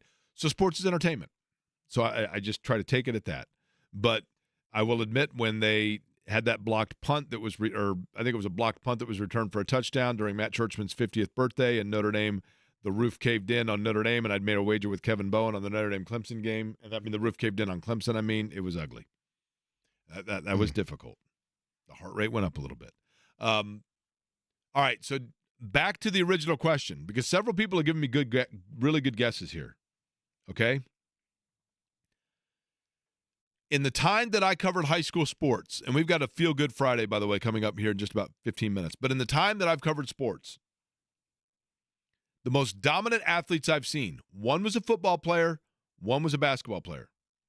So far, the guesses that I have fielded, Greg Oden, great guess. Eric Gordon, great guess. Glenn Robinson, too early. Great player.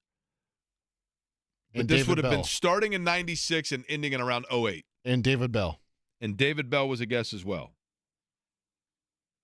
Now, a couple people on text have answered correctly. A couple people on text have answered correctly. 239-1070 is the telephone number if you want to wager a guess, but you're also going to be put to a Colts question. Somebody else just sent me a guess for football and got it correct. The football one, 3 people now on text have answered correctly. And I will tell you that both played Division I full ride scholarships. So it wasn't like, I'm not going with some, there's a really good player named Chris Gray that played at Manual. Really good baseline shooter. I thought was a really nice player, probably 03, 04. I thought Chris Gray, if anybody knows Chris Gray at Manual, you tell him I said I thought he was a really nice player. And I thought he might have played college basketball. I don't know to what level. Other guys had great careers, but I didn't think that they were overly dominant in high school. Josh McRoberts had a good long career. I didn't think he was overly dominant in high school. Rodney Carney, good long career, super athlete. Didn't necessarily think he was overly dominant in high school. But these are 2 players that when I watched them play, I was like, they are on a totally different level than everyone else. It was like watching a professional going against children when I watched them play. We'll go with Adam up first. Adam, how are you? Good, Jay. How you doing? I'm all right. Adam, how long have you been listening to the show today? Probably a little bit too long. Now, what do you mean by that? Should I take that as an insult? No, not too much of an insult. Everything's good in moderation. No, come on, Adam. You're killing me here. Are you so you're saying I'm like eggnog?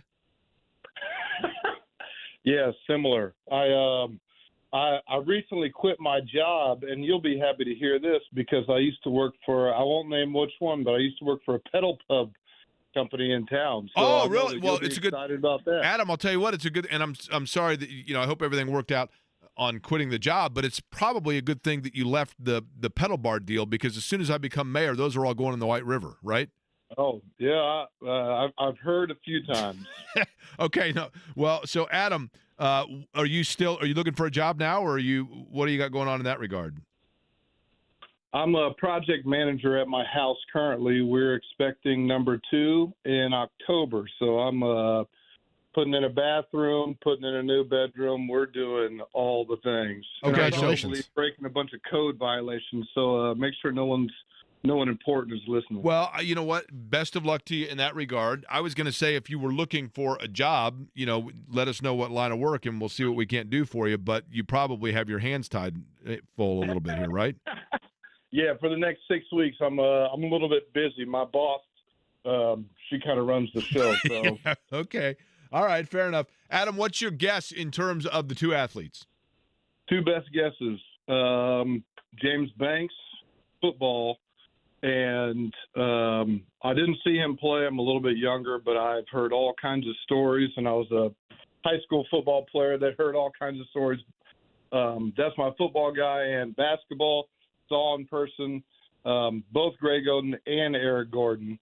Greg Oden was just a freak of nature, but I think Eric Gordon, just with his skill set on the court, he was a man amongst boys. Adam, you got half correct. James Banks was unbelievable. James Banks was not only the best high school football player that I have ever witnessed in person, but there was a play that he had in the state championship game, and I can't remember who they were playing. It might have been Concord.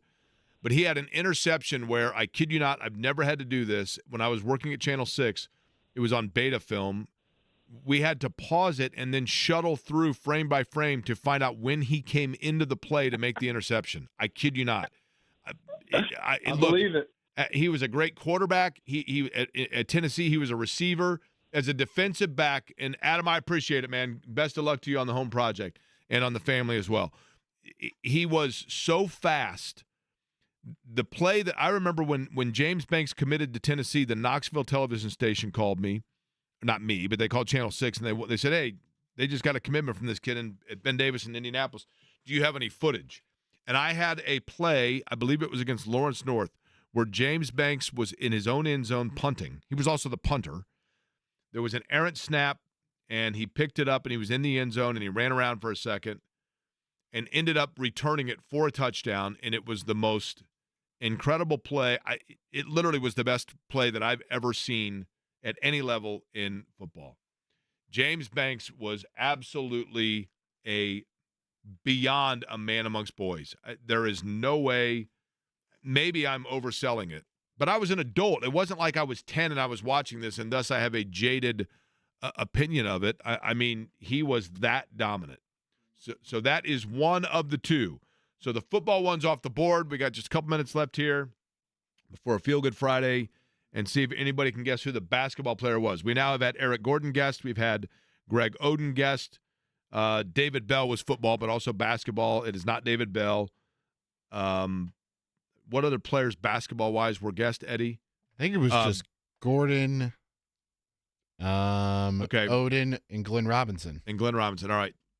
Charlie. What's up, Charlie? Hey, how you doing? I'm all right. Yourself? Oh, I'm doing great. Just pulling off in the van.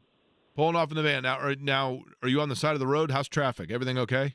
Oh, it's horrible. I'm at 54th and Keystone, and there's sirens and cars everywhere, as per usual. By the way, 54th and Keystone, if you go just a little bit further north at 56th and Keystone on the right, there's an aquarium there. I think it's called like the Coral Reef or something like that. It's the Reef. Yeah, I work right across the street from it. The Reef right there, do you know what that originally was? No idea. That was a floral shop, and that was where David Letterman's father was the lead florist. That was his flower shop. Oh. Small world. There's your broader pool trivia for you. Okay, Charlie, I appreciate that you pulled over. Always be safe. Who is your basketball guest, Charlie? All right, so this is a bit of a more recent one because I'm a young guy, but I have never seen someone better at basketball in high school than Chris Wilkes and Kyle Guy. Those dudes were absolute butter. Okay, two really good guesses for sure. Two really good guesses, and obviously both Mr. Basketballs. Kyle Guy, when Kyle Guy hit those shots against Auburn in the Final Four, I was in a bar in Birmingham, Alabama, and all the Auburn fans thought that they'd won the game. And I filmed video of some girl thinking that they'd won and then realizing that Guy had been fouled, and the highs and the lows of that. And it was the most viral video I think I've ever sent on social media. I think great I just player. Came up with another name to guess for basketball. Okay. Zach Randolph. Great guess. Great guess. I had to go to Zach Randolph's house for Channel 6 when he was drafted. Always liked Zach Randolph, but that's not the correct answer. We'll go with Daniel. Daniel, what's up? How's it going? Oh, I'm good. Daniel, you sound like you're in a good mood today. Everything going good, I assume? Yeah, I just got done on my last run. I'm on my way back to the shop for the week. You're not in a truck, are you? Yeah, just a little box truck. Okay, so you don't have the full blaster horn that you can give us? No, just that one. Okay. All right, Daniel. What's a big weekend plan for you, Daniel? Anything fun on tap? No, not really. Okay. The heat has got me this week. Yeah, that's rough. I know. All right, Daniel, what's your guess? Well, I'm going to go with somebody that I went to school with, actually a fellow Giant. I'm going to say Courtney James.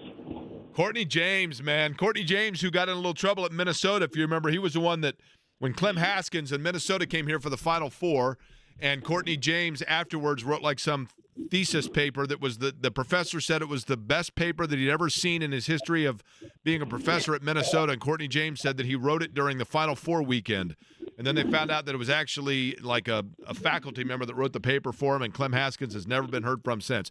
Good player, really, really good footwork around the basket. Not the correct answer, but a good guess. We'll go one more. Chris or Rob, which one do you want to go with here, Eddie? Let's go with Chris. Chris, how are you? Not too bad. How you doing today? Good. What side of traffic or what side of town are you on here? I'm on 70, getting ready to hop on 465 south. Everything going okay on the roads?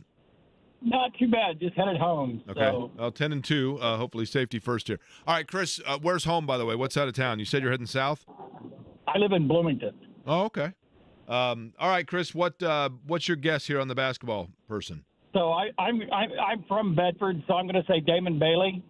Great guess. Now, but Bailey was a year ahead of me. Obviously a legend, right? Where did you go to high school, Chris? Where'd you go to high school? I went to Bedford, North Lawrence. What year? I graduated in '94. Okay, so you would have been eighth grade or a freshman when he won it all? Yeah, I'd have been freshman year. Yeah. Okay, so I was a year behind him. Basketball. I played freshman basketball. We got to sit right behind the team during the championship game. Unbelievable. Obviously, legend, right? No question about it. One of the greatest of all time. But again, these are players that I covered as a professional. So the correct answer, James Banks is one. The other one, Eddie, do you remember a high school that I told you I made up a fight song for? No, I do not. Hornets, buzz, buzz, buzz. Hornets, buzz, buzz, Beach buzz. Grove? No. Beach Grove. Really? The correct answer in basketball, I didn't say both were men. Katie Geralds. Oh, yeah. Katie Geralds was the most dominant high school athlete that I have ever seen aside from James Banks. But in basketball, Katie Geralds was so far ahead of everyone else on the floor. It was a cheat code. Did anyone guess Katie Geralds, by the way, in your text messages? No. Several guessed Banks, but nobody guessed Katie Geralds. But just a joy to watch. I mean, just an unbelievable, totally different level from everybody else on the court. Completely different level. Of course, now the head coach at Purdue. That is correct. It's a Feel Good Friday from Franciscan Health, and I've got a story for you that is the kind that we like to get you set for high school football on a Friday night, and a personal one as well. We'll do it next.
You know, it's a Friday, which means it's a feel-good Friday from Franciscan Health. And it also means that you might be out watching high school football. And one of the things I think is interesting about high school athletics and high school football, just high school in general, is you don't know the backstory sometimes of kids you're watching. Sure, what is it? Probably 0.5% of kids are actually going to go on and play Division I sports that you're watching in terms of a full ride scholarship. But when you watch a game and you see the extra point team, or you see, a kid that comes onto the field and it seems like everybody's overly excited and you're not even positive why, then you may say to yourself, like, why is everybody excited about this kid? There are Division I athletes out there, right? And this doesn't seem to be like, what's the overabundance of enthusiasm all about? You never know what stories you might be seeing before your very eyes in terms of a backstory that is somebody else's victory. I actually found this story yesterday and was touched by it and wanted to share it. This actually is Stillman Valley, Illinois, which is just outside of the Quad Cities. And I know that area because I drive through there a lot on my way to Iowa for IndyCar races and things like that. And I know it's not a local high school, but the story itself doesn't have to be in your backyard to resonate. Mike and Heather Layler are a couple that live in that town, Stillman Valley, Illinois, and Mike is the head football coach there. And in 2006, Mike and Heather were about to have their first baby boy. So you can imagine the excitement there, right? The high school football coach, the tough, gruff guy. And his baby boy is born. Logan was his name. And all of a sudden, right there, they say, wait a minute, he's not breathing. You have a boy, but he's not breathing. And they were able to get Logan breathing, but they knew that there were physical complications right away. And it led to, in the first 20 days of life, in and out of different tests and trying to determine what it was that was wrong. And in the first month alone, more than 20 doctor appointments with different specialists throughout the Midwest. And doctors told his parents, listen, the reality is you have a baby here that we don't know exactly what's wrong, but we need to start working immediately with therapists on muscle development to see if your son will ever even walk. And so they obviously began that process, did Mike and Heather, with Logan. And they were told that the possibility was that he would never walk and never be able to function from a physical standpoint like a normal boy. He was 3 years old before he could roll over. And he was older than that when he finally began to actually take his first step. And so his parents just said, they essentially almost accepted the inevitability that things were just going to be this way. And then when Logan was just over 10 years old, they finally had an answer. The genetics department at the hospital where he had been treated let them know that he had a condition called early B-cell factor 3, EBF3, which is an incredibly rare genetic mutation which leads to physical developmental delay. And in a story with WTVO television out of Rockford, Heather explained the emotion of the relief of knowing that they finally had an answer, but also perhaps even the guilt of knowing what it took away or absolved in terms of her emotion. Here is Heather talking about getting that news. And looking back, it's like that gave me a little bit of reprieve that I didn't do it.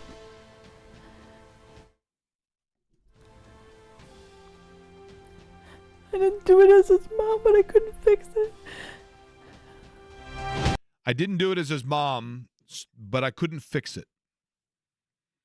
And so Mike continued his ways of coaching football and decided that perhaps the best thing and able to help Logan was to be around the football team. So Logan got around the football team, and in being around the football team and seeing his dad coaching, Logan decided that he himself wanted to play football and began working towards going to practice every day and doing what the kids that his dad was coaching were doing. And last year, at the age of 17, as a junior, Logan, who's not the biggest kid and maybe operates a little bit more slowly, but Logan on an extra point play got in as the blocking end for his team when they kicked an extra point. And now Logan, as a senior, is a member of the varsity football team in Stillman Valley, Illinois, and is moving and operating his body even with those challenges, even with the most rare of conditions. He was inspired by the players that his father coached and put himself in position to now be on the field during extra points as a varsity player, as a senior. And as he says, I just went out there and said to myself, holy cow, I'm going to go out there and move at 110 miles an hour. A kid that at one time couldn't move past zero now is moving at 110 miles an hour, and he's getting out there on what most of us in the stands might consider to be the simple play. But it's the long play that makes Logan the winner for Stillman Valley, Illinois. And I'm telling you right now, there are Logans like that in every game that you go watch. And that's the beauty of high school athletics. You never know what kid that you are seeing on the field. You don't know what they're going through at home. You don't know what they're going through physically speaking. And every one of them deserves to be cheered because you never know what sort of things they're overcoming. And those sorts of things are what you look at when you're watching high school sports or sports in general. We get so caught up in and so captivated by who is James Banks or who is Katie Geralds or who is Greg Oden. But yet there are those kids like Logan Layler that go out there and every single play that they make, just being out on the field, is a Super Bowl in itself. And so you tip your cap to it and you say, you know what? I love it. And at the same time, personally speaking, and it doesn't have anything to do with sports, maybe a little bit, but the other thing about sports that I wanted to touch on that I think is tremendous is years ago, I was involved with a mentorship program. It's the same program that those of you were kind enough to give me tickets for the preseason Colts games, and I facilitated through the United Way, through an organization of mentorship, to allow kids to be able to go to the Colts games. And I thank every one of you that donated your tickets for that, and the kids had a great time. And in the mentorship that I did at one of the schools here in Indianapolis, I had a group of kids as fifth graders. I would go in once a week and sit with them at lunch and talk to them as fifth graders. And these were kids from pretty challenging backgrounds, certainly backgrounds different than, and upbringings different than what I was afforded. One of the kids that I had was kind of the young kid of his grade. And I always felt like there was a chance that the vacuum, as I called it, was going to be able to pull him away because kind of being the runt, and I say that lovingly, but the smaller kid and the youngest kid in his group, I felt like one that was really susceptible to pressures. And I'm not going to say his last name just to not embarrass him, but was my buddy Torian. And I've talked about Torian a lot. But I had Torian as a fifth grader and then a sixth grader. And then Torian went off to high school, as did all the kids that I worked with. But Torian was a little bit different, and to me, I had a real soft spot for him because Torian, when he was 15 years old and a sophomore at Tech High School, reached out to me and said, hey, listen, I really enjoyed when you would come to the school, and I wanted to know if you would continue to work with me. And he had the initiative to make that phone call. I want to know if you'll continue to work with me. And I said, absolutely. And so everything from I would pick him up and we went to the Red Bull Air Race at the Speedway, or we'd go to a Pacer game, or I took him out, and Keith Boggs, my friend from Golden Gloves, took us and we went to boxing tournaments together. And I just spent time with Torian. And this doesn't make me special or unique. I know there are a lot of people that do that. Zach Kiefer, for example, has written about the work that he did as a big brother in the Big Brothers and Big Sisters programs. But what made me so proud of Torian was he knew some of the challenges in terms of his neighborhood or the areas that he grew up in and his peers of that vacuum that could pull him away a little bit. But Torian loved basketball, loves basketball.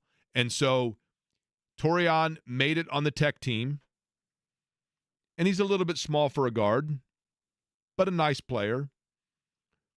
But when Torian made the varsity team at Tech, I called their coach at the time just to ask and inquire, and say, hey, thanks for having Torian on the team, and what sort of things do you think he needs to work on? And he said, Jake, I'm not going to lie to you. The biggest reason Torian's on the team is because he's a great teammate and he's a mature kid that does the right things. He's not going to be a college basketball player, but he uses basketball to do the right things. And I saw personally for Torian, while a lot of his friends were going in wayward directions, basketball at the youth center at Tech High School and the after-school programs of Tech helped keep Torian disciplined and focused and on the right path. Torian graduated from Tech, a few years ago now. He's a young man now.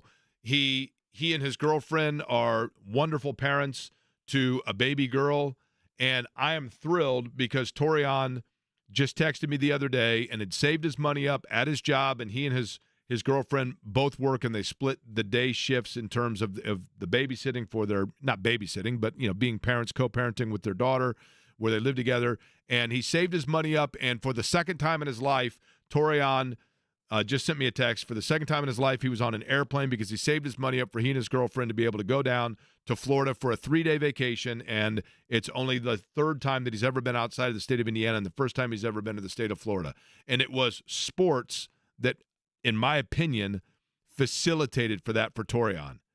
And society would dictate for Torian that he had to be a Division I athlete in order to be a successful basketball player at Tech. But I say otherwise, because the basketball at Tech and the things that athletics were able to allow him to do kept him on the straight and narrow, kept him focused to the point where now he works hard, has a good job, is a contributing member of society, raising a beautiful girl with his girlfriend who he's in a great relationship with, and they are now, for the first time as adults, able to do adult things like vacation and see a world different than that with which they grew up. And that's the beauty of high school sports. Whether you're Torian, whether you are Logan, I'm just simply telling you folks that when you go out on a Friday night and you watch games, don't get totally caught up on those that are Division I athletes, but know that there are personal victories taking place with every kid on the roster. And you can do that, by the way, with a healthy heart if you get a heart scan from Franciscan Health, the #1 heart program in Indiana for cardiology by Health Grades, #1 in Indiana for interventional coronary care and major cardiac surgery by CareChecks. Franciscan Health offers affordable heart scans for just $49. You can self-refer, pay out of pocket. You get a free heart health risk assessment with every screening. It is non-invasive. It's super easy to do. And I'm telling you, as somebody who has been through a heart attack, you want to take every step possible to avoid going through what I went through. And it's very easy to do with a heart scan and getting that heart risk assessment from Franciscan Health and taking it seriously and starting the first step, a very easy step towards a heart-healthy life. Schedule a $49 heart scan at franciscanhealth.org/screening bundles. That's franciscanhealth.org/screening bundles. Or you can always call 833-238-0688. I realize you're not going to remember 833-238-0688. So you can always text me at 317-523-9288. Most of you probably have that by now. And I will be happy to send you where you need to go to Franciscan to get that heart screening. But I appreciate Franciscan Health not only in making it possible for people to be on top of it in that regard, including those of you who have already sent me messages that you got a screening and found out that you needed to start getting into the heart health care program. I appreciate all of that, but I also appreciate that Franciscan Health each and every Friday allows us to give you a feel-good story that makes it good for the heart.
Busy show today. Appreciate everybody participating. Britney Force in particular, thanks for her time in studio.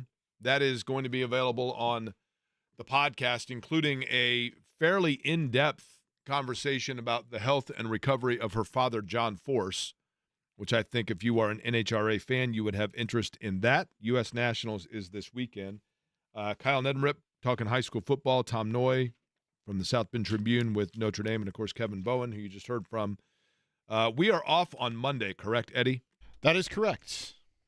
So we will be back in the saddle on, my birthday. Oh, I just thought of that. Tuesday, what day numerically is Tuesday? The second day of the week. Oh, well, I just recorded the tease for that. We're going to have to redo that. The whole theme of the show Tuesday is going to be about the greatness that is me, right? You just want to do it now right here on air to get a peek behind the curtain? Yeah, here you go. You ready to record it? Yep. 3, 2, 1. Tuesday on Query & Company, it's my birthday. We'll be celebrating and getting you set for Colts week number 1 and taking a look back at college football. Stephen Holder joins us. Fun begins at noon, runs till 3, 93.5 and 107.5 The Fan. Nice job. Did you record that, Eddie? I did, yes. Okay, thank you. Now, you folks will hear that over the course of the weekend, and you can say, I saw how the sausage was made. Or heard it if they're listening on radio. I heard how the or sausage smart was made. speaker. Surely somebody, though, has to say to themselves, that was impressive, right? We'll see. It's only 10 seconds. Each time I do one of those teases, Eddie, don't you say to yourself, now that is impressive. Quite frankly, it teases you, right? See, whenever Jimmy does them, I hate to rat out Jimmy because he's not here, but there's times where Jimmy takes a couple takes, and then the next day you do it, and it's just one take. And then sometimes I do think about that. You know my nickname, right? I'll keep it appropriate. I'm not going to say anything. That'd be one take, Jake. Okay. Just so you know. Although there was one time I had to do it in 2 takes, and I was embarrassed by that. What are you looking forward to from a sports standpoint this weekend, Eddie? So tonight I have Decatur Central at New Pal right here on The Fan. We will start at 7 o'clock, myself and Jim Leisure.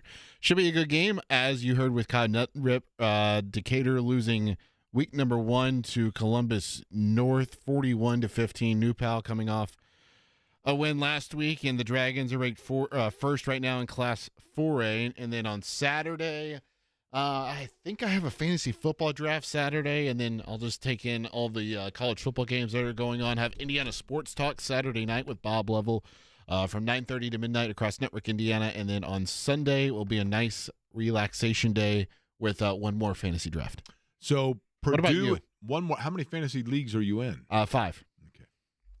What about you when you get to Milwaukee later? I'm going to get there later tonight, so I probably won't have a chance to do anything tonight. Obviously, races on Saturday and Sunday, and then back Sunday night. I may go to the U.S. Nationals for a little bit on Monday because I do think it's super cool. And then, like I said, Tuesday's my birthday, so, plan accordingly.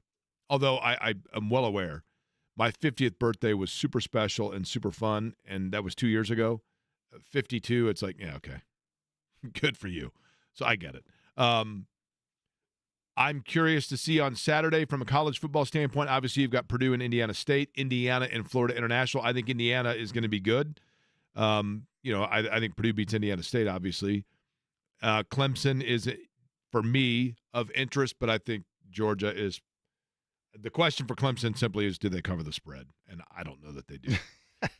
John is up next. He is out at Mystic River. That's the name of it, right? Mystic Waters. Sorry. I don't know why I think Mystic River. Mystic Waters, which is where he is going to be tomorrow night it's going to be a lot of fun, I know, obviously, for the JMV takeover, but he is out there as well. My apologies on messing up the name of Mystic Waters, but that's where John is up in Pendleton. So he will be with you next, carry you home until 6, and we will talk to you on Tuesday. Have a wonderful 3-day weekend, everybody, and thanks for listening to Query & Company.